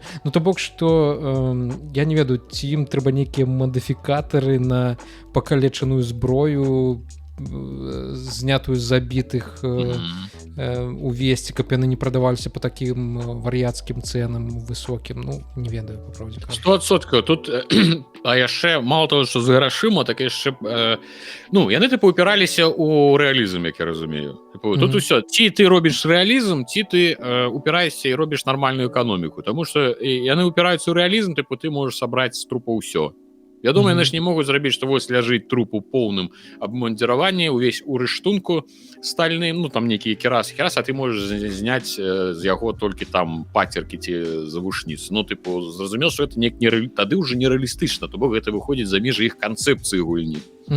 А вось калі збіраць, тут трэба рабіць нейкі, што калі гэта знята з памерлага, не проста абмежаванне, што ты прадасі танней у канкрэтнай вёсцы, а проста, што там любы гандляр бачыць, што гэта бітая там кіраса, там нейкая пажамканая, не ведаю, можа яна там пагнутая, ты просто там за 10 грошай. То бок гэта ўсё таннае, павінна быць, што кілаграм павінен вельмі дорага каштаваць, каб ты хочаш зарабіць грошы, калі ласка, ідзі цягай гэтае жалезе, прадавай па 10 грошай, але ты замудохаешся яго цягаць усю гульню, каб нешта зарабіць. Тут нешта трэба канкрэтна абмяжоўваць, прям вельмі сур'ёзна. І па-другое ж праблема яшчэ, што пачаў, што мало того, што грошы, а табе дастаткова ці выпадкова, ці нейкім чынам забіць даволі моцнага саперніка ў гульні, зняць з яго рыштунак, і ты ходзіш у самай топавай брані, якую толькі можна. Всё, то бок табе просто няма на што нават грошы марнаваць, таму што ты вон з трупа зняў нейкую суперкерасу, ці яшчэ што, і всё, ты цалкам запакаваны, а тое ж там прадаюцца умоўна там на +1 павялічыцца ў цябе там супраць удару там рубячых ці якіх колячых, ты на халеры мне марнаваць на гэта грошы. Карацей, вось гэта вельмі выбівае, ты ўжо потым а навошта хадзіць квестам, нейкая матывацыя квестаў, зразумела, што матывацыя квестаў уже не толькі ў грошах, не ў грашах і не ў прыбытку, яшчэ ў саміх квестах, але ж все равно знікае гэтая матывацыя, калі ты ідзеш, робіш квест, зарабляеш нейкія там гэтыя грашы, на гэтыя грошы ты можаш сабе нешта набыць, з'яўляецца імпэт іх рабіць, збіраеш все гэтыя квесты, каб каб быў працэс паляпшэння, і нават не проста паляпшэнне персанажа, але і паляпшэнне твайго камфорту, твайго жыцця, і каб ты прям бачыў, як гэта паступова адбываецца з цягам часу, а не так, што праз 10 гадзін ты ўжо ўвесь у золаце і такі, все, я пайшоў.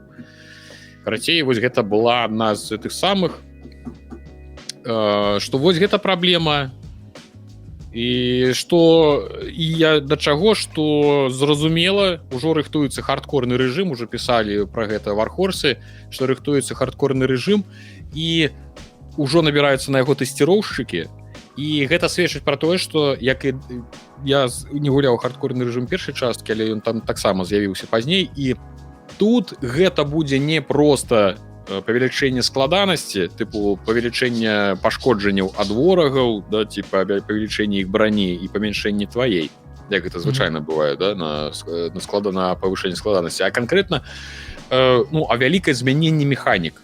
То бок хардкорнасць прадугледжвае канкрэтна змяненне гульнявога свету і змяненне ўсяго таго, што яго будзе насычаць, і тэстеры, тэсціроўшчыкі якраз для таго, каб глядзець, што гульня не пасыпецца ад гэтага. І балансы, цалкам поўная перабалансіроўка гульні адбываецца. Напрыклад, адна з тэм, што з'явяцца, я не зусім зразумеў, ці абавязковыя, ці не, але з'явяцца адмоўныя тыя самыя перкі, якія будуць накладаць на цябе нейкія штрафы. і хутчэй за ўсё я думаю што ну звычайна ж як яшчэ бывае што дае гэта напрыклад было здаецца у Fallout было дзе ёсць перкі где разам с нейкімі прэміямі з нейкімі плюсамі ты абавязан выбраць нейкі мінус да то бок там ты хутчэй бегаеш але пры гэтым там нешта там часцей больш галодны ну нейкі то бок нейкі баланс не будзе такого што перкі канкрэтна там толькі на один пазітыў ці ты будзеш вымушаны выбраць некалькі адмоўных перкаў але яны ёсць вось напрыклад перк якія выпісаны ну это чыста перк ну чыста жыццёвы вось такі 100% на 148% жыццёвы перк чыста для 30 плюс геймераў перк называется хворая спина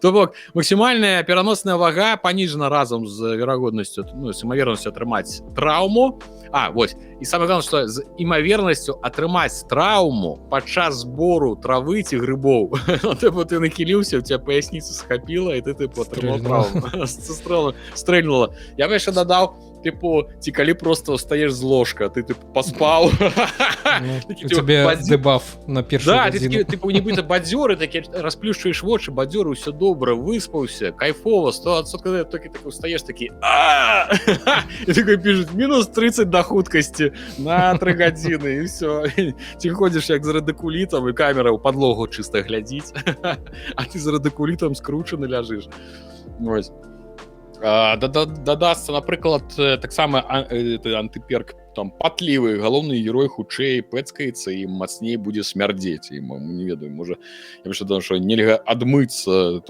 там напрыклад нельга ну ты у бадзе ты можаш адмыцца толькі да нейкага ўзроўню ўсё роўна будзеш смярдзець абавязкова трэба шукаць лазню вось што я казаў пра ежу напрыклад дададуць антиперк такі што ежа ў інвентары псуецца на 25% хутчэй а колькасць атрыманых пасля раздзелкі жывёл рэсурсаў зніжаецца ў 2 разы зноў жа калі няма ніякай праблемы калі такая паламаная эканоміка гэты антиперк ён не працуе яна хоць і ўся гэта ежа будзе псавацца хоць раз на дзень не даля чыста класічная гісторыя ты у гэты момант ты зараз паказаў на відэа я колькі разоў у гэту браму галавой уляцаў такі ляціш такі улезу еду не уеду і не разумееш там тыпу ёсць там абмежаванне па высоце про браму это было бы ну зразумела это не прэтэнзія просто так як жарт што як ведаеш у нас жа масты калі і высокія ці невысокія там заўсёды ідзе пазнака таго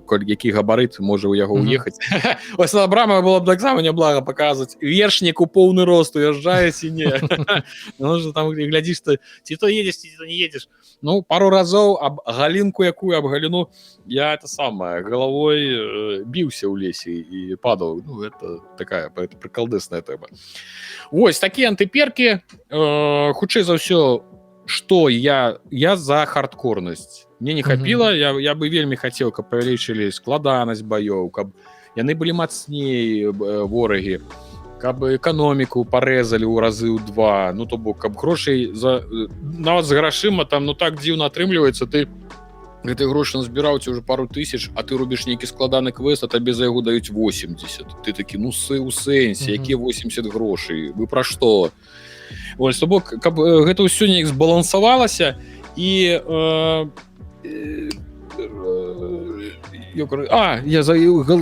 я згубіў это так выглядае калі я губляю думку каб карацей у першай частцы з хардкорам прыбралі хуткія перамяшчэнні вось гэта да і не дай бог я разумею што хутчэй за ўсё ў хардкоры адключыць хуткія перамяшчэнні па гульні ну вось гэта не дай бог гэта я вось гэта пакіньце таму што ну гэта ўжо не хардкор гэта ўжо даруйце пиздец будзе калі ў гэтай гульні памерам з маленькую краіну яшчэ адключыць хуткія перамяшчэнні но там можна просто будзе здурэць цалкам гэта ўжо трэба будзе сапраўдны хардкоршак якого няма ніякага ўласнага жыцця яму трэба просто будзе там хадзіць таму што я ўжо нагуляўся ў Stalker 2 там са 100 умоўна 120 гадзін што я там нагуляў 60 гадзін гэта я хадзіў ці з хабарам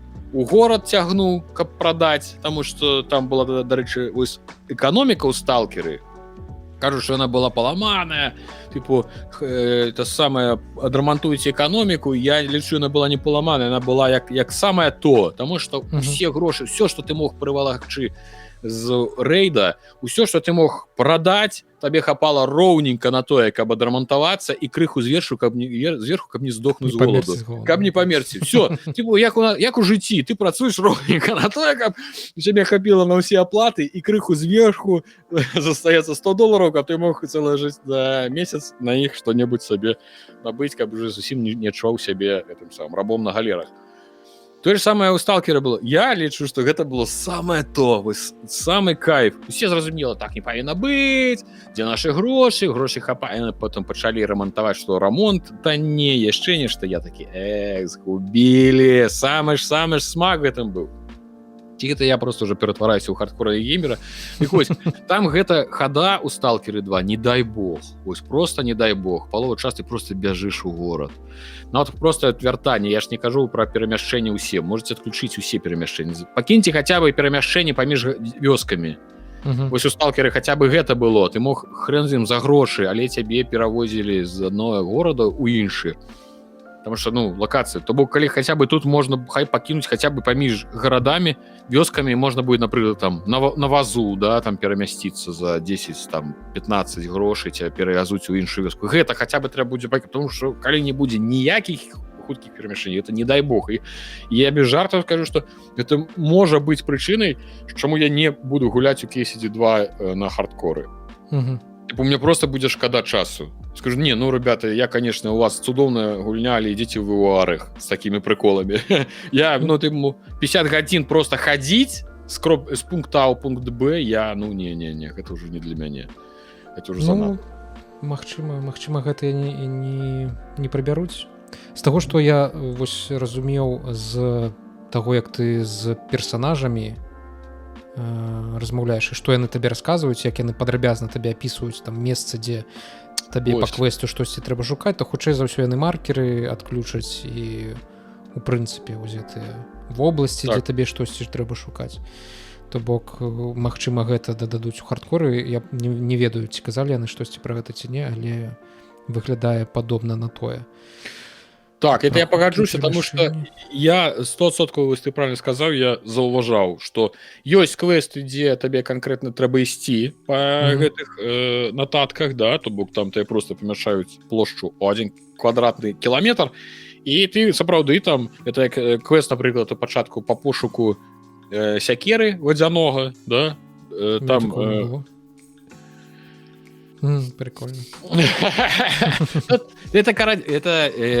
Это не спойлер, это не сюжетный квест. Я не распавядаю, як его пройти. Просто что там есть у вёсцы, там где коваль, там где можно проходить коваля, квест на только пойти на вяселле. Там есть алкаш сядзіць, казки распавядае у карчме, і ён пытае, якую табе казку распавесці. Я не ведаю, можа ён яшчэ розныя распавядае казкі, але я папрасіў пра казку падаць пра вадзянога ці нешта такое, ці цікавую казку. Ён распавёў, што бла-бла-бла, быў вадзяны, типу у ваду кінуў хлапец звычайную сякеру, а ён аддаў яму цалкам срэбраную сякеру, типу узамен той. Вось. А потым прыйшоў другі яго брат, такі типу разумны, той таксама кідаў сякеру. Караці, там цэлая гісторыя. І вось там быў такі квест, што вось табе трэба ісці там. Вось гэту гісторыю ён тебе распавядае. І вось пайшоў брат там ад каменя налево наверх, на гару, там каля такого-то дрэва ён там павярнуў направо, і ўсё, вось ты вось па гэтай нотацыі ты ходзіш і шукаеш гэтую, дзе гэта сякера ляжыць.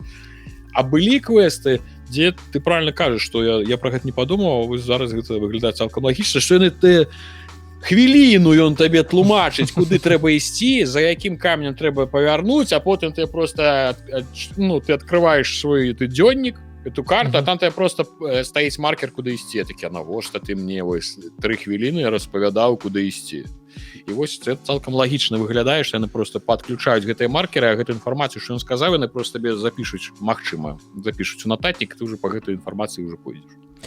Карацей, калі неяк падсумоўваць, у мяне жаданне толькі, каб яны зрабілі штосьці з эканомікай. Зараз яна з ёй ёсць сапраўды нейкія праблемы, таму што вельмі хутка мне вельмі падабаліся первыя некалькі гадзінаў, дзе ты сябе Так. такім ужо бичом Так. крыжом адчуваеш і на цябе ўсім начхаць, і ты бядак, у якога няма ні грошай, нічога. Я калі я і даводзіла і каня няма, і даводзілася ісці пешкі. Я тады першы маё падарожжа ад каваля, калі я толькі да яго уладкаваўся на працу, і трэба было пайсці некуды за нечым. Яшчэ не было хуткіх перамяшчэнняў адкрыта ніякіх. Ну і пашоў пешшу праз лес, гляжу, гэтыя стаяць разбойнікі на дарозе. Ну я пашоў абыходзіць разбойнікаў на дарозе. Ляжу, абоз нейкі едзе. Я за абозам уладкаваўся ззаду, пайшоў за імі. Яны прыязджаюць міма гэтага лагера разбойнікаў, пачынаецца бойка, усе з усімі ваююць, я ўцякаю, за мной нейкіх 2 разбойніка пабеглі, я далёка ўцёк, потым пабіўся з імі, аднаго забіў, потым нейкі гэты селянін ехаў на гэтым самым на кані, ён злез, дапамог мне забіць другога разбойніка. Ну карацей, было даволі прыемна. Ну так, такія гісторыкі складаюцца. Потым далей ты ўжо пабіты крыху ідзеш, есці няма дзе, паспаць ты не можаш у карчме, таму што грошай таксама няма.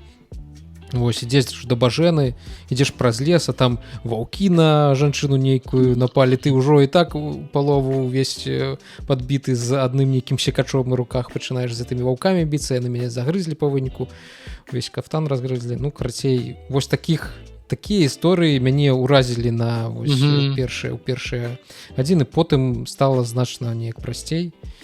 Гэтага, пэўна, крыху ўсё ж таки не хапіла. Ну, зразумела, што не павінна цябе ваўкі загрызаць на працягу ўсёй гульні, быць для цябе такой вялікай загрозай, але ўсё ж таки крыху складанасці хочацца, крыху не хапае. Ось! Дарэчы, вось зараз на экране паказваюць гэтых 2 лайдакоў, якія з кулакамі лезуць. Вось у мяне прыкол, што канкрэтна яны 3 разы з'яўляліся ў мяне. То бок я іх забіваў, а праз некаторы час яны зноў з'яўляліся ў іншым месцы. То бок, ну, нейкія такія прыкалдысы гульнявыя. Так, што я яшчэ нейкі пару момантаў хацеў адзначыць, ну, невялікіх. Што мяне, ось есть дробязі ў гэтай гульні, іх шмат, якія проста ўражваюць сваёй імерсіўнасцю, нейкія такія дробязі, які б ты нават, можа, і не звярнуў бы ўвагі, але мне, ведаеш, што спадабалася? Момант маленечкі. Тыпу, я падыходжу да сцяны нейкая там замка, там гэтыя, дзе зубцы, гэты, байніцы, і ты, умоўна, толькі падыходжу шчыльна да яе, а ён такі раз і зазірнуў туды, і паглядзеў уніз, нібыта можа яшчэ плюнуць туды ўніз. І мяне гэта так неяк уразіла, такая дробязь, а так прыемна. Ты проста падышоў, і ён такі, такі паглядзеў туды, за сцяну, тыпу, што там робіцца, хто там ідзе. І неяк такая вось дробязь, а неяк так паглыбляе, неяк імерсіўна так, і кайфова. Вось такія рэчы мне спадабаліся. А яшчэ нереалістычна, але вельмі правільна яны зрабілі, што, напрыклад, калі у маленькім памяшканні калідоры ідзе персанаж, ты можаш праз яго не можаш праз яго прайсці, але калі ты, умоўна, 2 секунды ў яго бяжыш, ён як бы робіцца бесцялесны, і ты можаш праз яго праскачыць. У гульні, дзе ёсць праблемы са штучным інтэлектам, дзе ёсць праблемы з рухавіком гульнявым, там месцамі сустракаюцца прыкалдэсы, вось такая мыліца вельмі дапамагае. Калі ў калідоры яны там могуць заграснуць, ці іх там натоўп збярэцца, вось, напрыклад, у якой-нибудь карчме, усе сядзяць, на дварэ пачынаецца бойка, усе такія падскакваюць, пабеглі глядзець, і ўсе што робіцца, і ўсе ў дзвярах ствараецца натоўп, ніхто не можа прайсці, нейкі гвалт стаіць, а табе, напрыклад, трэба выйсці, драка это да сракі. Вось, тебе трэба выйсці, а яны стаяць. Ну і добра, што так зрабілі, што ты можаш так 2 секунды ты бяжыш у іх, і ты праз іх праскакваеш. Таму што гэта была праблема. А ты не памятаеш? У мяне чамусьці флэшбэкі нейкія ці ложныя ўспаміны. Ложныя ўспаміны былі з квестам, дзе трэба, калі збіраеш сапартыйцаў гэтага чарта, як его там, сухога чарта, і аднаго ты потым шукаеш у гноі. Гэта дэманстравалі дзе-то гэты адрывак гульні ці што? Таму што я штосьці такое нібыта памятаю, ці то гэта ў першай частцы было аналагічна, ці то гэта... Ну, я на этот момент звярнуў увагу на такі смешны, але не, ну, я ў аглядзе пра яго гаварыў, а пра это не...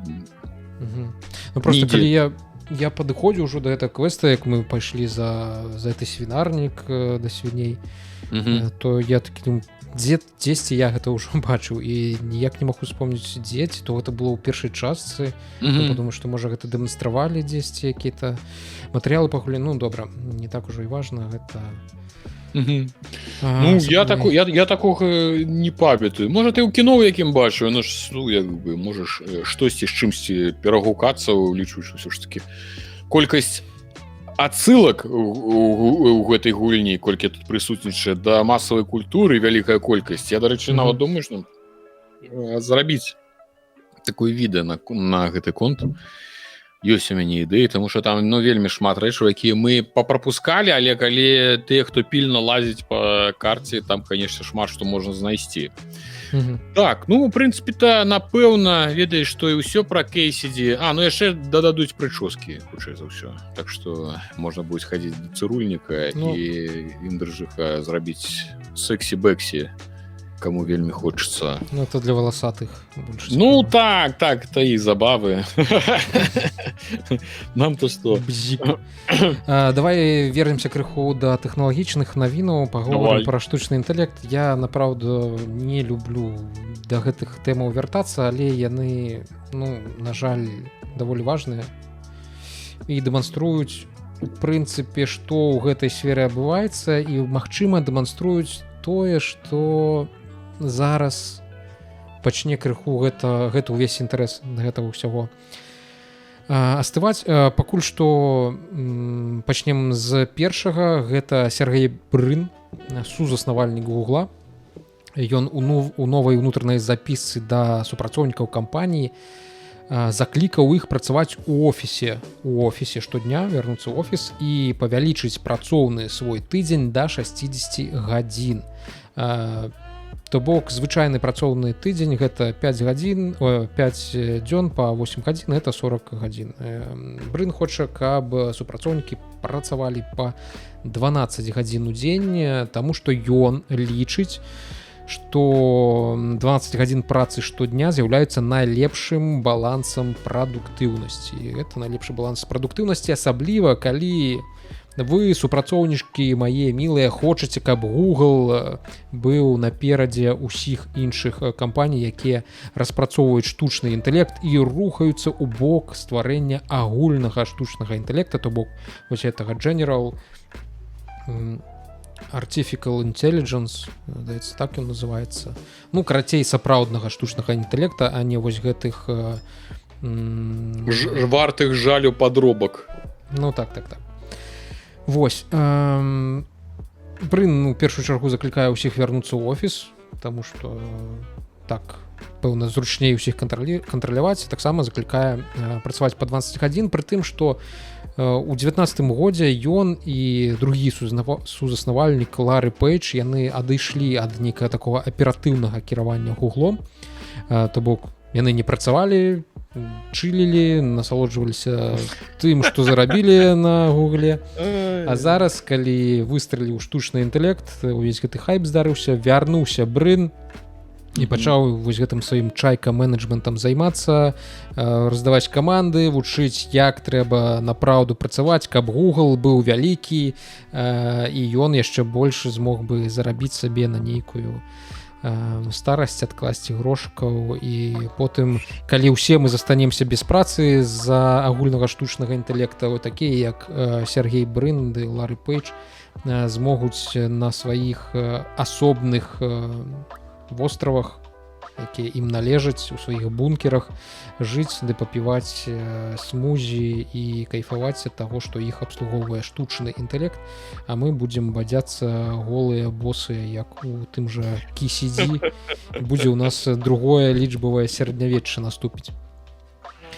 Вось, пры гэтым Google ўсё ж такі афіцыйна працягвае працаваць па гібрыднай мадэлі. Абавязкова ў іх там 3 дні ў офісе знаходзіцца. Ніхто пакуль што не збіраецца павялічваць да 12 гадзін працоўны дзень. Але такія заклікі яны даволі паказальныя, таму што усё больш і больш рэсурсаў, такія людзі як Сэм Альтман, такія людзі як Сергей Брын гатовыя укладваць у стварэнне штучнага інтэлекта, укладваць значныя інвестыцыі. Большасць мадэляў Gemini, ці як там нам казалі у адным з выпускаў, яны даступныя бясплатна, а самыя прасунутыя, як Gemini Pro Deep Research, каштуюць усяго $20 у месяц. Гэта значна танней за падпіску OpenAI Pro вартасцю $200. Google гатова несці страты, каб заваяваць долю рынку ў гэтай гонцы да штучнага агульнага інтэлекту, але ніхто не ведае, ці правядзе вось такое назапашванне ўсё большай колькасці графічных працэсараў для запуску ўсё большых мадэляў да агульнага штучнага інтэлекту. Брын не адзінокі. Шмат хто ў сіліконавай даліне лічыць, што такі прагрэс у межах дасяжнасці не тое, што нашага пакалення, што гэта вось пару гадоў засталося да такога сапраўднага штучнага інтэлекта.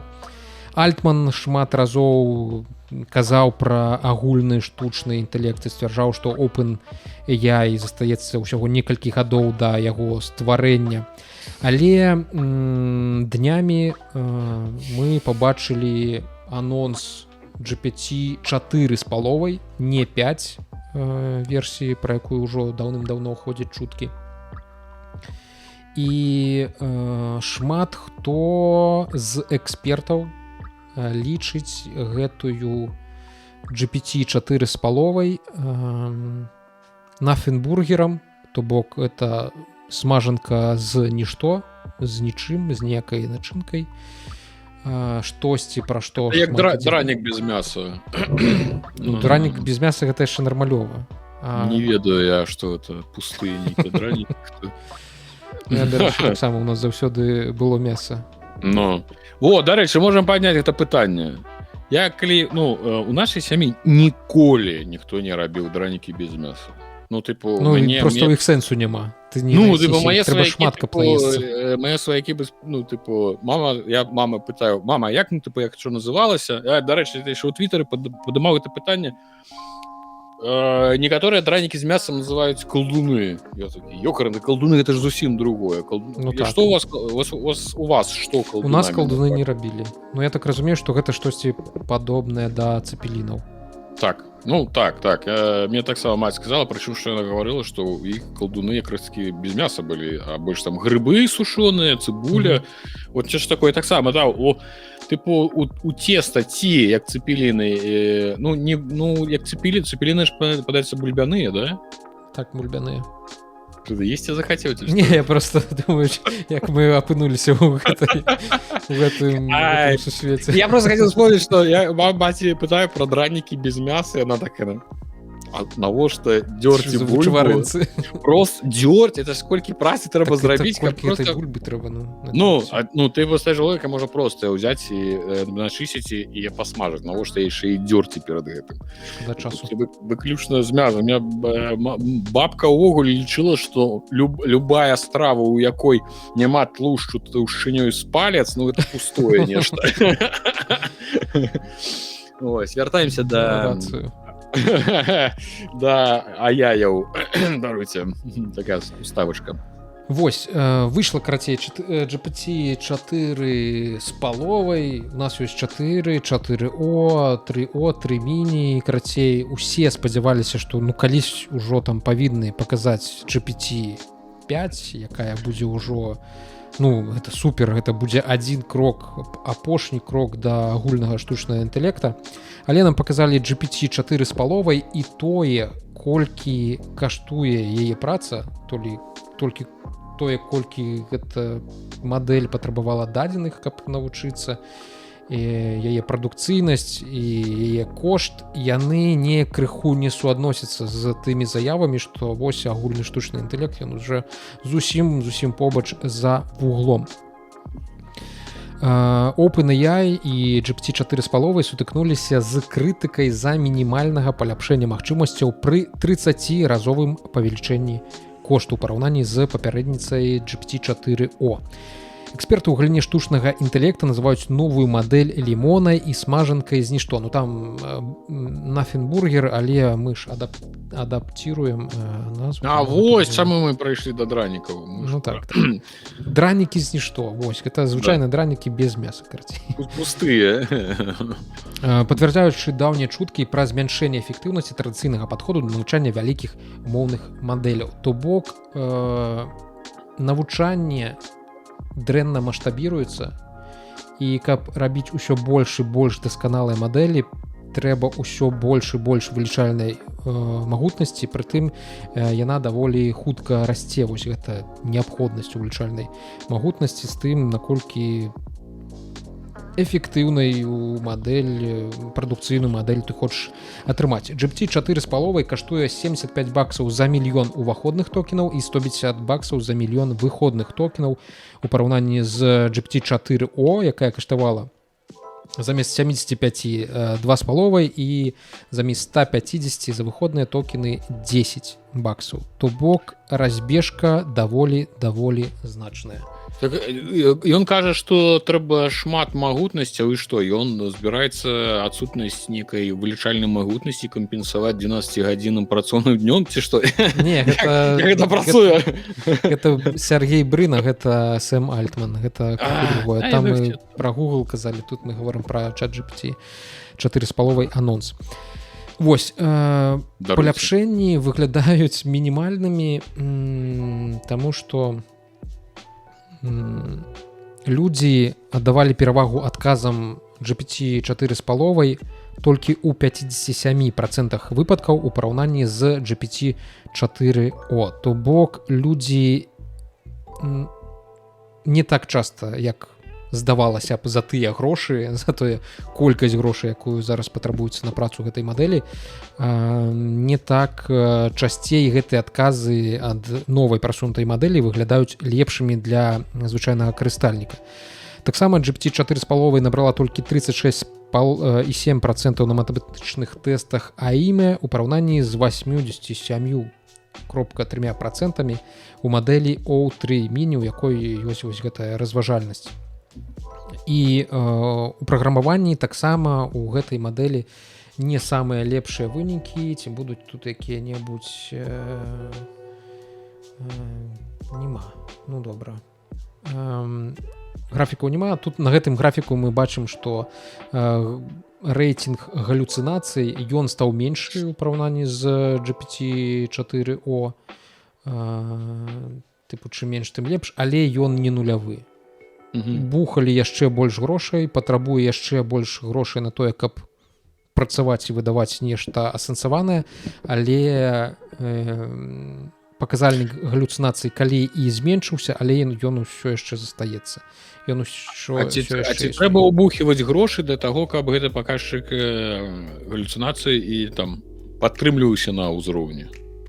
Калі не ўбухіваць, ён пачне тупець? Па ідэі не, у цябе ёсць мадэль ужо, якая там трэніраваная, а ты тут трэніраваў больш крутую мадэль на большай колькасці нейкіх дадзеных, на большай колькасці відэакартак ад NVIDIA, а і ў цябе вось такі паказчык атрымаўся. То бок давесці гэта да прымальных там працэнтаў даволі складана і, магчыма, нават недасягальная задача.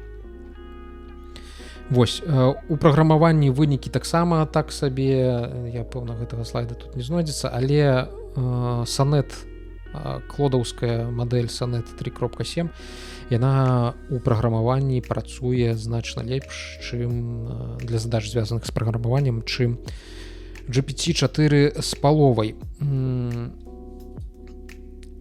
Гэтая мадэль атрымоўваецца настолькі вялікай і неэфектыўнай, што Альтман сам прызнаецца, што кампаніі не хапае графічных працэсараў для яе шырокага разгортвання. Зараз яна даступная падпісчыкам Pro падпіскі OpenAI, ёсць яшчэ плюс Team Enterprise Education, карацей, не вельмі шырока распаўсюджаная гэтай мадэлі і аддалі такі прэўю, скажем так, ці атрымаецца яе маштабіраваць таксама не зусім зразумела. Яны адкрыта кажуць, што даволі дорага атрымоўваецца яе рухаць і працаваць гэтую мадэль.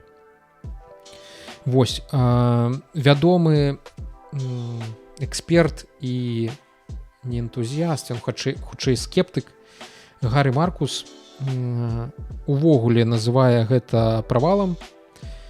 Яго асноўная думка заключаецца ў тым, што GPT-4 з паловай у асноўным нічога значна не мяняе, а GPT-5 увогуле пакуль што на дадзеным этапе застаецца проста фантазіяй. Ён не вельмі ўпэўнены, што калі і выйдзе гэта GPT-5, то яна будзе значна лепшая за тое, што мы зараз маем з GPT-4 з паловай ці GPT-4o. Ну, прынамсі, у вось гэтым прадукцыйнасць за эфектыўнасць, вось гэта кошты яе працы. Ён таксама адзначае, што гэта першы раз, калі паважаны прагназіст у сферы AI адсунуў свае прагнозы адносна таго, калі з'явіцца агульны штучны інтэлект. То бок шмат хто зараз пачаў гаварыць, што з такім прагрэсам, які дэманструе 4 з паловай, да агульнага штучнага інтэлекта напраўдзе яшчэ вельмі і вельмі далёка. І сам Альтман, ён любіў расказваць у сваім твітары пра тое, як яны рухаюцца ў бок гэтага агульнага штучнага інтэлекта, як ён ужо вось-вось зусім недалёка, але калі прадстаўляў 4 з паловай мадэль, то ён быў даволі сціплы у яе рэкламаванні і ўвогуле ні словам не абмовіўся аб агульным штучным інтэлекце. І Маркус у сваім блогу так падсумоўвае: $500 трыльёна пазней усё яшчэ няма жыццяздольнай бізнес-мадэлі, прыбытак у лепшым выпадку сціплы для ўсіх, акрамя NVIDIA і некаторых кансалтынгавых фірмаў, усё яшчэ фактычна няма канкурэнтнай перавагі і ўсё яшчэ няма GPT-5.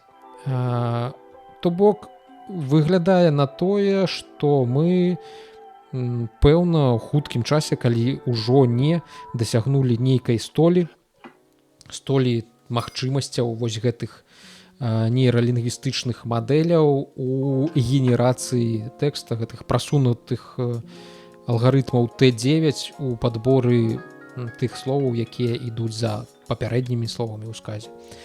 Вось, і увогуле, ці магчыма гэта нейкім чынам ператварыць у агульны штучны інтэлект? У многа якіх экспертаў і раней былі на гэты конт сумневы. Зараз, пэўна, гэтыя сумневы будуць толькі узмацняцца, і, магчыма, нас чакае змяншэнне гэтага хайпа на штучным інтэлекце. Як ёсць такая, я не памятаю, хто гэта, Guardian ці Technology Hype Cycle, здаецца, так гэта зовецца, так. Крывая тэхналагічнага Гартнер, это Гартнер робіць, крывая тэхналагічнага хайпу з тымі ці іншымі тэхналогіямі. То бок, калі яны толькі з'яўляюцца, яны дасягаюць потым свайго піка распаўсюджвання і гаворкі аб іх у СМІ з інвестарамі, з нейкімі фірмамі. Потым даволі хутка гэты пік праходзіць, абрываецца, падае, лічы, што амаль на самае дно, і толькі потым павольна вяртаецца да нейкага... Ну, усе становяцца больш цвярозамі, разумеюць напраўду магчымасці гэтай тэхналогіі, і потым пачынаюць нарэшце знаходзіць нейкія карысныя прымяненні для гэтай тэхналогіі, і яна ў канцы канцоў выходзіць на нейкае сваё плато прадуктыўнасці.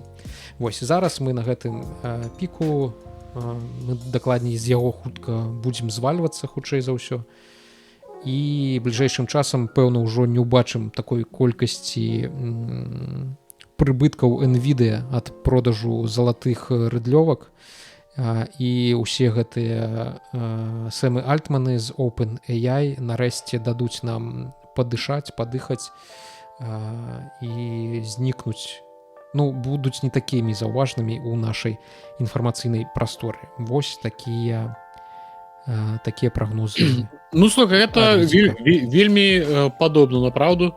Мінімум, там что такое уже было ў гісторыі не раз. Мне чамусьці прыгадваецца гісторыя, ну, не гісторыя, а такі уз'юшанасць, звязаная з космосам і з касмічным вырушняком, калі як толькі здавалася, мы толькі адарваліся ад зямлі, толькі чалавек здолеў выйсці у космас, у гэты ж момант там нейкі час было такое натхненне, што нібыта вось яшчэ крыху, і мы ўжо будзем і на Марсе, і на Венеры, і ўжо паляцім і да Альдебаранаў.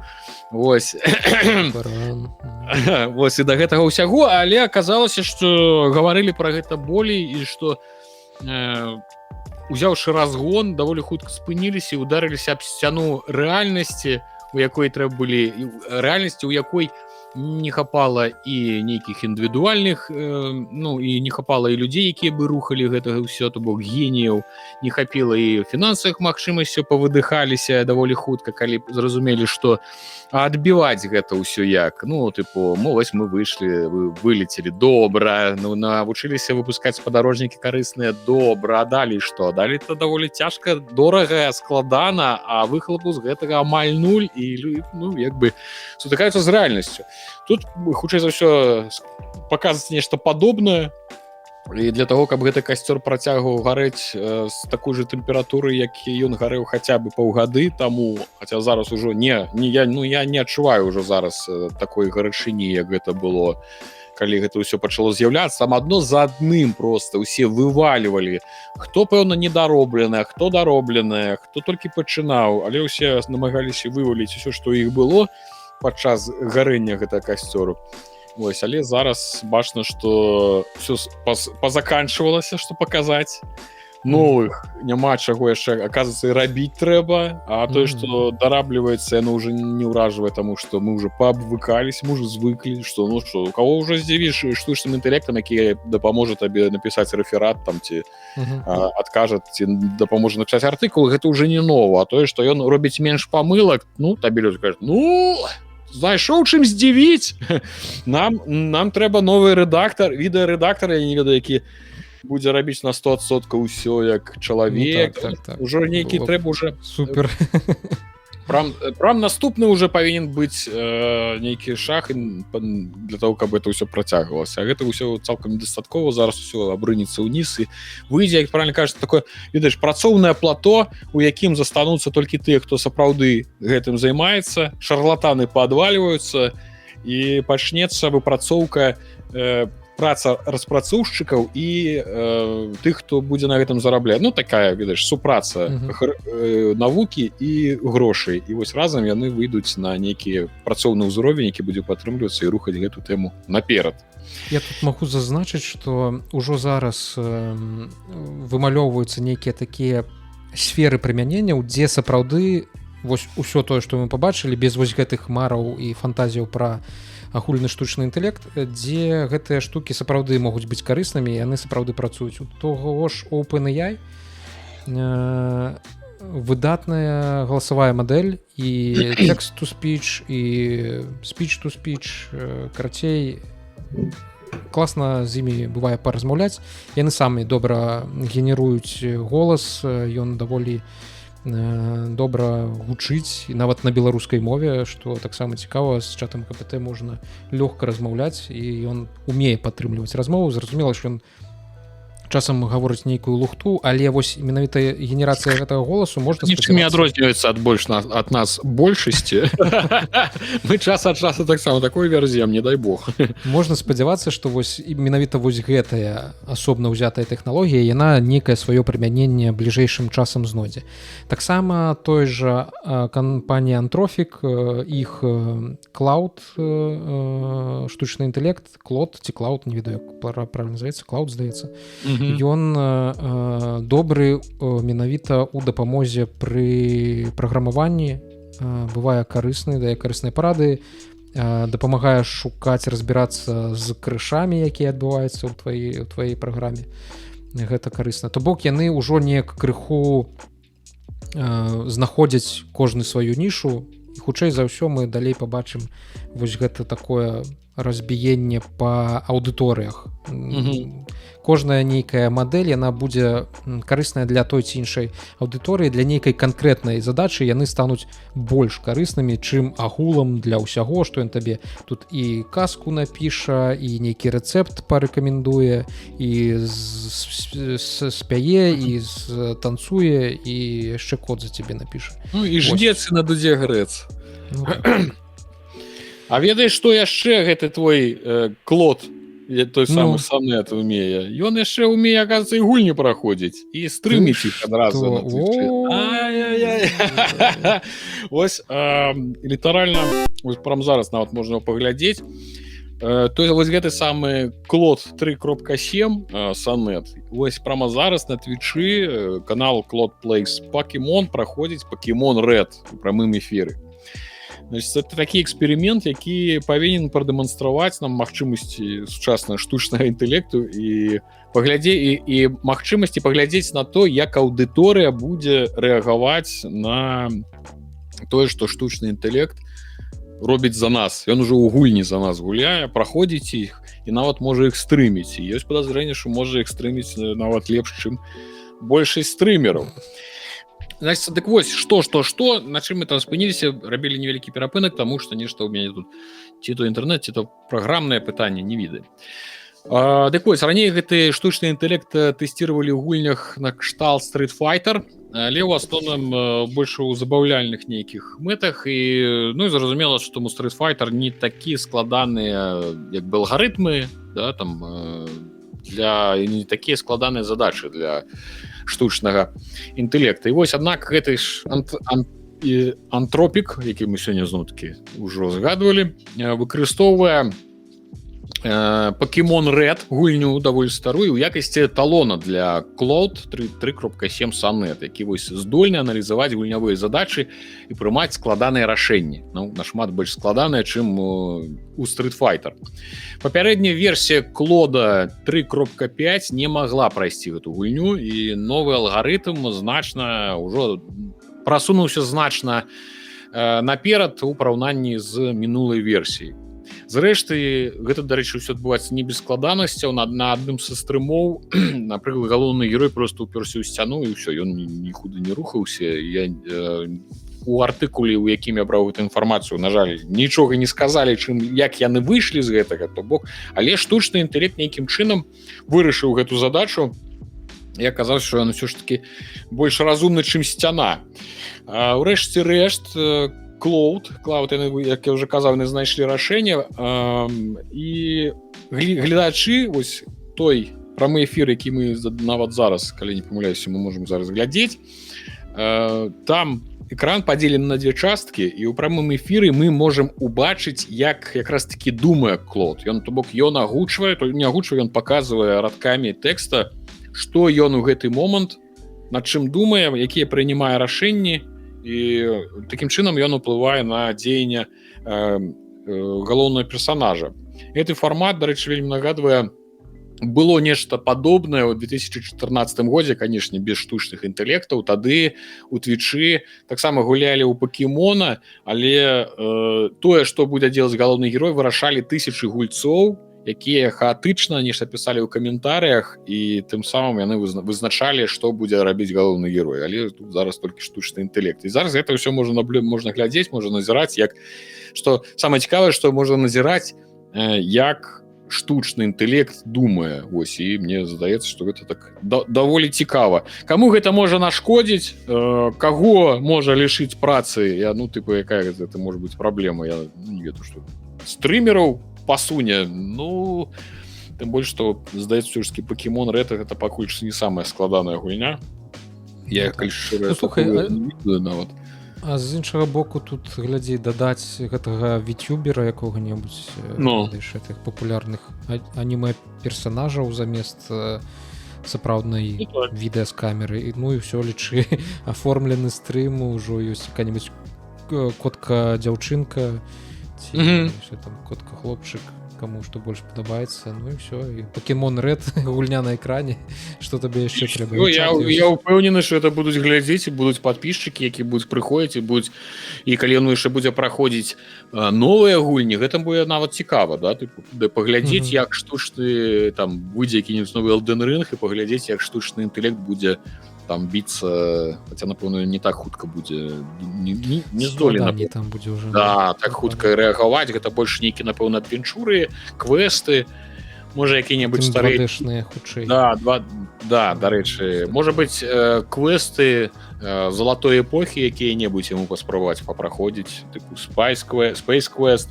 там Індіана Джонса старога, ну што-небудзь такое, тыпу. Это можа быць, дарэчы, ён і атрымае. Ну і яму здолее. Вось, што яшчэ пра гульні? Дарэчы, вось, Віталій, скажы, калі ласка, чаму 52 гадзіны у Кейсіді 2? Чаму не болей? Што здарылася? Ну, я крыху стаміўся. У мяне апошняе, чым я займаўся перад тым, як у мяне вось натрапіў гэта праблема стамлення, гэта тое, што я 3 ночы запар прапамповаў сабе вараўство. Я просто бегаў па Кутнагоры, ва ўсе дзверы ўпіраўся і спрабаваў зламаць там замкі, каб прапампаваць сабе вараўство, каб потым залезці у будынак гэтага фехтавальнага клуба, скрасці ў іх меч, вывесіць яго на сцяну этой ратушы, каб мы маглі з немцамі абвесціць ім дуэль. Я тебя зразумеў. Карацей, і 52 гадзіны ты 3 ночы хадзіў, займаўся зладзействам і по факту, карацей, табе это надакучыла. Перагарэў. Перагарэў, ну гэта такая хутчэй перапыначак. Я зараз просто вярнуся прайсці далей сюжэтку. Некія сайт-квесты ўжо пакіну на час, калі выйдзе як-то хардкорны рэжым, і там ужо буду паціху у сваім тэмпе, неяк так павольна. Калі просто захочацца праходзіць по аднаму квесту, праходзіць нанова КЦД2. Ну вось, это даволі блізка да той тэмы, што я хочу агучыць, што значит, адбылося такое нядаўнае даследаванне Media Research, это хоць не вучоныя, але все ж таки брытанскія, таму трэба праявіць павагу. Значит, іх даследаванне показало, што людзі сталі менш гуляць, ты разумееш? Это ж так, это заўважна, дарэчы. Ну, сярод нас дзядоў дакладна. І па іх нейкіх там даследаваннях кансольшчыкі цяпер у сярэднім праводзяць у гульнях 10 гадзін у тыдзень усяго. А ПК гульцы 9,7. І ўсяго меней чым 5 гадзін на тыдзень гуляе 36% кансольшчыкаў і 40% ПК-геймераў. Канешне, вельмі складана зразумець, як яны эту статыстыку ўвогуле збіралі, каго яны записывалі ў геймеры, да? Тыпу, што ты там ты гуляеш у камп'ютар там раз у месяц, аднойчы ты у сваім жыцці ты набыў нейкую гульню, а так ты 99% часу сядзіш за кампом, таму што ты працуеш, і цябе таксама записываюць у геймераў. Ці ты набыў толькі гульнявы камп'ютар, уключаеш яго выключна для таго, каб гуляць. То гэта ж все ж, ну, гэта ж нейкія розныя ацэнкі, хто такія, у прынцыпе, геймер, але ж, ну, вось у іх такая статыстыка. І як бы супер, таксама супраць яе асабліва не скажаш, таму што, зноў-такі, ёсць свой уласны досвед, і ты разумееш, што людзі сапраўды, асабліва нашага такога плюс-мінус узросту, яны усё меней, нават тых, хто раней гуляў больш, гуляюць усё менш, ці ў прынцыпе ўжо перастаюць гуляць, ці гуляюць толькі ў сваёй галаве. Ну, это як мой брат, які ўжо гадоў 5, напэўна, ўсё марыць, што аднойчы калісьці ў яго будзе свой закуток з кампом, і ён там нешта старое сваё пагуляе калісьці, у тое, у што ён гуляў гадоў 15 таму. Да, тыпу, які-небудзь свой там Medieval быў, ну, Сакрэт РПГ ён дагэтуль успамінае з цеплынёй. Вось, ён не ведае, што якія гульні зараз выходзяць, але ж вось ён таксама ўсё час ўсё чакае, марыць, што калісьці ў яго будзе на балконе свой куточак, у якім ён будзе гуляць у гэты Сакрэт. Ось і вось нас на думку гэтых даследчыкаў асноўнай прычынай скарачэння гульнявога часу стала канкурэнцыя з боку іншых формаў лічбавых забаў, такіх як TikTok, YouTube і Netflix. Ну тут як бы ніякіх пытанняў, канешне, вядома, што ёсць чым заняцца акрамя таго, як гуляць у гульні. Самі гульні патрабуюць большага ўключэння ў часе і ў часе і ў параўнанні з праглядам кароткіх відэа ці серыялаў, што гэта на думку гэтай Media Research, што абцяжарвае іх спалучэнне з паўсядзённым жыццём. І ад таго, каб гуляць у гульні, мы пакрысе пераходзім да таго, каб глядзець, як гуляюць іншыя, ці глядзець на агляды таго, як нехта пагуляў. Бо самому збарнаваць десяткі гадзін, гэта ўжо для шмат каго, гэта ўжо такая раскоша, якую ён не можа сабе дазволіць. Акрамя таго, праходжанне сучасных AAA гульняў часта доўжыцца звыш за 100 гадзін. Я як бы Stalker 2 цудоўным не быў, але ж згодны. 100 гадзін гэта матка боска, 100 гадзін. Это я беспрацоўны блогер. Ты звычайны чалавек, які папрацаваў цэлы дзень. Колькі ты будзеш гэты Stalker 2 праходзіць, а гэтых Stalkerаў 2 на год колькі выходзіць. Чэка, галава просто едзе кругам ад колькасці гульняў, ад іх даўжыні, ад таго, што гэта хочацца, гэта па факце ні ў што не гуляе, ўсё кідае і просто глядзіць у Ютубе, як нехта праходзіць у лепшым. На лепшым выпадку калі ён паглядзіць хоць нешта пра эту гульню. Слухай, тое, што ты зараз расказваеш, вельмі пераклікаецца з той ідэяй, якую я табе ўжо выказваў пра тое, як я пазбавіўся гульнявога запору дзякуючы The Last of Us. І ў прынцыпе я там для сябе, я аналізаваў, як я трапіў у гэты гульнявы запор дзесьці у мінулым годзе, на працягу мінулага года, і якія настройкі, налады мне дапамаглі перастаць ставіцца да гульняў так, як я да іх ставіўся, адпусціць, зняць сябе нейкі цяжар віны за тое, што я не пагуляў у штосьці ці штосьці не прайшоў да канца, і такім чынам гэта вярнула да мяне асалоду у гульнях. І, дарэчы, я начаў, вось вам гэта самае невялічкі... Гэта выглядае страшна. Невялічкі спойлер. Як я пачаў...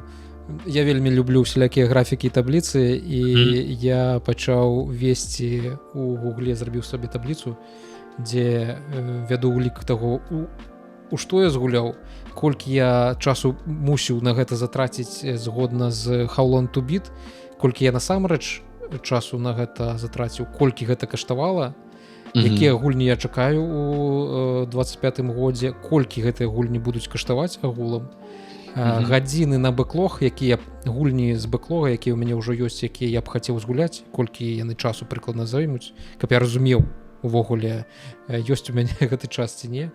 І тут колькі я ўсяго прайшоў з таго, што пачаў гуляць, у сярэднім колькі там карацей, і там працэнт ад плану па часам. Карацей, я ўзяўся за гэта даволі сур'ёзна, я зрабіў сабе такі дашборд. Я боюся, слухай, ты, напэўна, часу на гэту табліцу змарнаваў больш на праходжанне якой-небудзь бы гульні. Не зусім, але гэта дапамагло мне... Не, яна выглядае цудоўна, ніякіх пытанняў. Гейміфіцыраваць. Грунтоўна. Не ад балды, як я раблю нейкія экселевскія страшныя.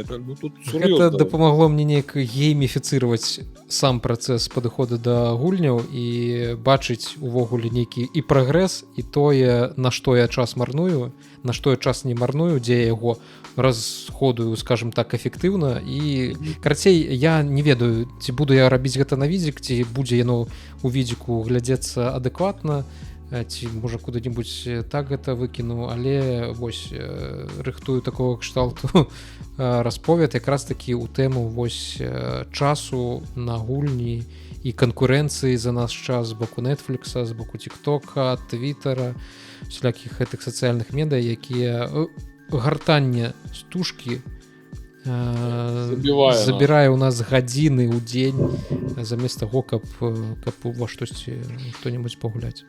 Дарэчы, пра гадзіны, ведаеш, я заўважыў, што мала того, што яно мне больш аказалася каштоўным не тое, што не столькі гадзіны, якія забіраюць у мяне сацыяльныя сеткі, Ну конечно час не скажу что гадзіны ж не гадзінамі там сяджу ну але ж пакрысе там курочка по зярнятку клее яно збіраецца за дзень больш тое что я зразумеў что я ўсё роўна нейкім чынам марную ресурс свой унутраны наведаеш такі эмацыйны нейкі інтэлектуальны эмацыйны ресурс які хочаш не хочаш ты марнуеш ну я нават не гавару про тое что ты там прачытаў нейкую кепскую навіну і такі ну расстроіўся ці нешта такое а недзе ці недзе ў лесу нейкі дыялог дурны нахрен это ведаеш змарнаваў крыху недзе нешта напісаў а навошта я это зрабіў ну нейкія такія рэчы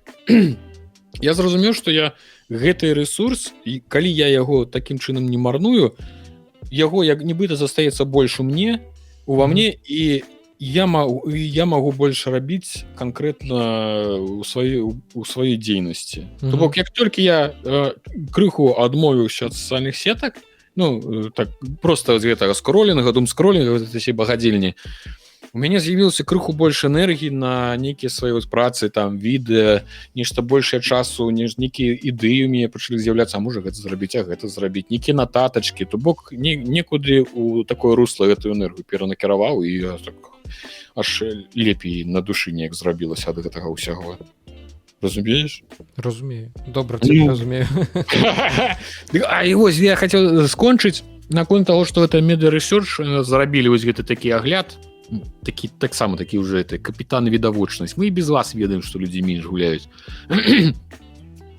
і вось значится что я там дадаў ад сябе ну зразумела што мы з гэтай уся статыстыка пра менш пра гульні зразумела што і маладыя таксама але ж ну для дарослых гэта больш актуальна тым больш для тых хто якраз такі плаціць за гульні да тыпу той хто плацежаздольны гэта ўсё я бы дадаў да тое што гульні мала того што па 100 гадзін я бы дадаў што гэта нейкія бясконцы адкрытыя светы і я спадзяюся што вось гэта індустрыя адыдзе ад это ведаеш это насамрэч адкрыты свет гэта перажытак ужо это нешта старое таму што калісьці адкрыты свет у гульнях быў якраз такі чымсьці новым калі у індустрыі ну все уже калідоры і уже адкрыты свет і мы думаем ну все зараз нам дадуць адкрыты свет і мы цалкам ну правалімся ў гэтай гульні будзем у іх жыць і ўсё будзе так кайфовае і будзе цалкам поўная рэалізацыя наших ідэй фантазій ролевага адыгрышу РПГ ператворацца ў свету які мы будем бясконца існаваць але ўсё аказалось нашмат прасцей у тым сэнсе что аказалася что распрацоўшчыкі просто не ведаюць што з гэтым адкрытым светом рабіць яны просто зрабілі нам велізарныя лакацыі выпусцілі нас у іх але замест таго каб іх зрабіць добрымі яны просто іх насувалі лут по вуглах по кутах і по пячорах скажу ходите збірайце ну аднолькавыя якія-небудзь аднолькавая актыўнасці тая ж самая актыўнасць якая выглядае нармальна ў калідорнай гульні яна перастае быць такой калі ты 30 раз і робіш у адкрытым свеце ну і у гэтым так тут цалкам я цябе падтрымліваю і менавіта таму КЦД зараз так выстраліла таму што яна сапраўды робіць адкрыты свет у ёй насычаны незвычайны і у ім цікава знаходзіцца але такіх адкрытых светаў ну даволі мала да іх на пальцах можна пералічыць калі у адкрытым свеце цябе просто не ператвараецца у ММО да ну не ў онлайн гульню дзе ты просто ну займаешься дрочкай грындам дрочкай бясконцым зборам і выконваннем аднолькавых квестаў ну і вось і мы просто уперліся ў тое что ну давайте просто прызнаемся что у нас не сядзіць по 15 Джонаў Мартынаў гэтых пісьменнікаў у кожнай студыі каб ствараць неймаверныя сюжэтныя там павароты кожны квест як кніга і ўсім гэтым напаўняць свет Таму ну і зараз калі кажуць што чарговы адкрыты свет я ёкарны бабай ну тыпу это ўжо ўжо мімо просто трэба прызнацца што мы не ўмеем амаль што ну рабіць адкрытыя светы таму лепш зарабіць гэта да марнавання часу зноў-таки 100 гадзін а ты яшчэ пайдзі 100 гадзін это ўсё аббяжы лепш зрабіць 2 гульні по 25 гадзін за $25 і каб яны выйшлі ў прамежак там праз 2-3 гады адна ад адной і ты одну купіў за $25, пабегаю 20 гадзін і скончылася, все цудоўна, балдзёж, ніякіх пытанняў.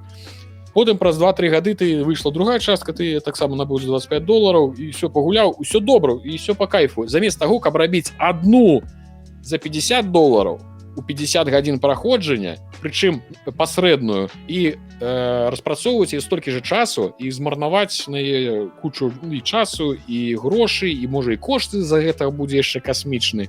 То бок лепш драбіць, рабіць больш цэласнымі, і нам будзе лепш, яны будуць танней. Яны не будуць рабіцца па 5 год адна гульня, а потым, мы ж на змарнавалі 5 год, таму вось, калі ласка, кошту $70. Не трэба, няма у вас там у гэтай гульні нічого, тому што вы, это, як кажуць, размазаць банку, бляшанку слоек этой самой ікры на 10 батонаў. Вось гэта майстэрства называецца. Вось яны гэтым і займаюцца, што 5 гадоў размазваюць адну гісторыю на 100 гадзін геймплея. Зрабіты 3 гульні по 30, але ўсё шчыльна, кампактна, сюжэтна, і людзі скажуць табе дзякуй, і 3 раза купіць твою гульню. Замест таго, каб адну, карацей, вось такая ідэя. А вось аналітык... Да пошли в сраку этой аналитики. Мы лепшие аналитики, чем этой аналитики. Все, пошел. Я думал, ты уже скончил з этим усім. Ай, пошли на сраку, все не будут проговорить про это. Добре, давай тады закончим наш шильный компактный выпуск відзіка на 2 гадзіны. Падзякуем усім, хто даглядзеў яго до конца. Вы вялікія малайчынкі. Не ўсе, гэта могуць многія, але далёка не ўсе. Пэўна, побачымся яшчэ на гэтым тыдні, абавязкова побачымся ў навінах гульнявых, якія выйдуць у пятніцу ранкам, і на кіназніжцы, якая выйдзе дзесьці ў нядзелю. Дадасі што-небудзь? Дзякуй вам вялікі за прагляд, за лайки, за каментарый, за актыўнасць. Гэта прям круто, вы крутыя. Мы без вас вообще ніхто. Все, усіх вас абдымаем і любім. Бывайце, пакуль.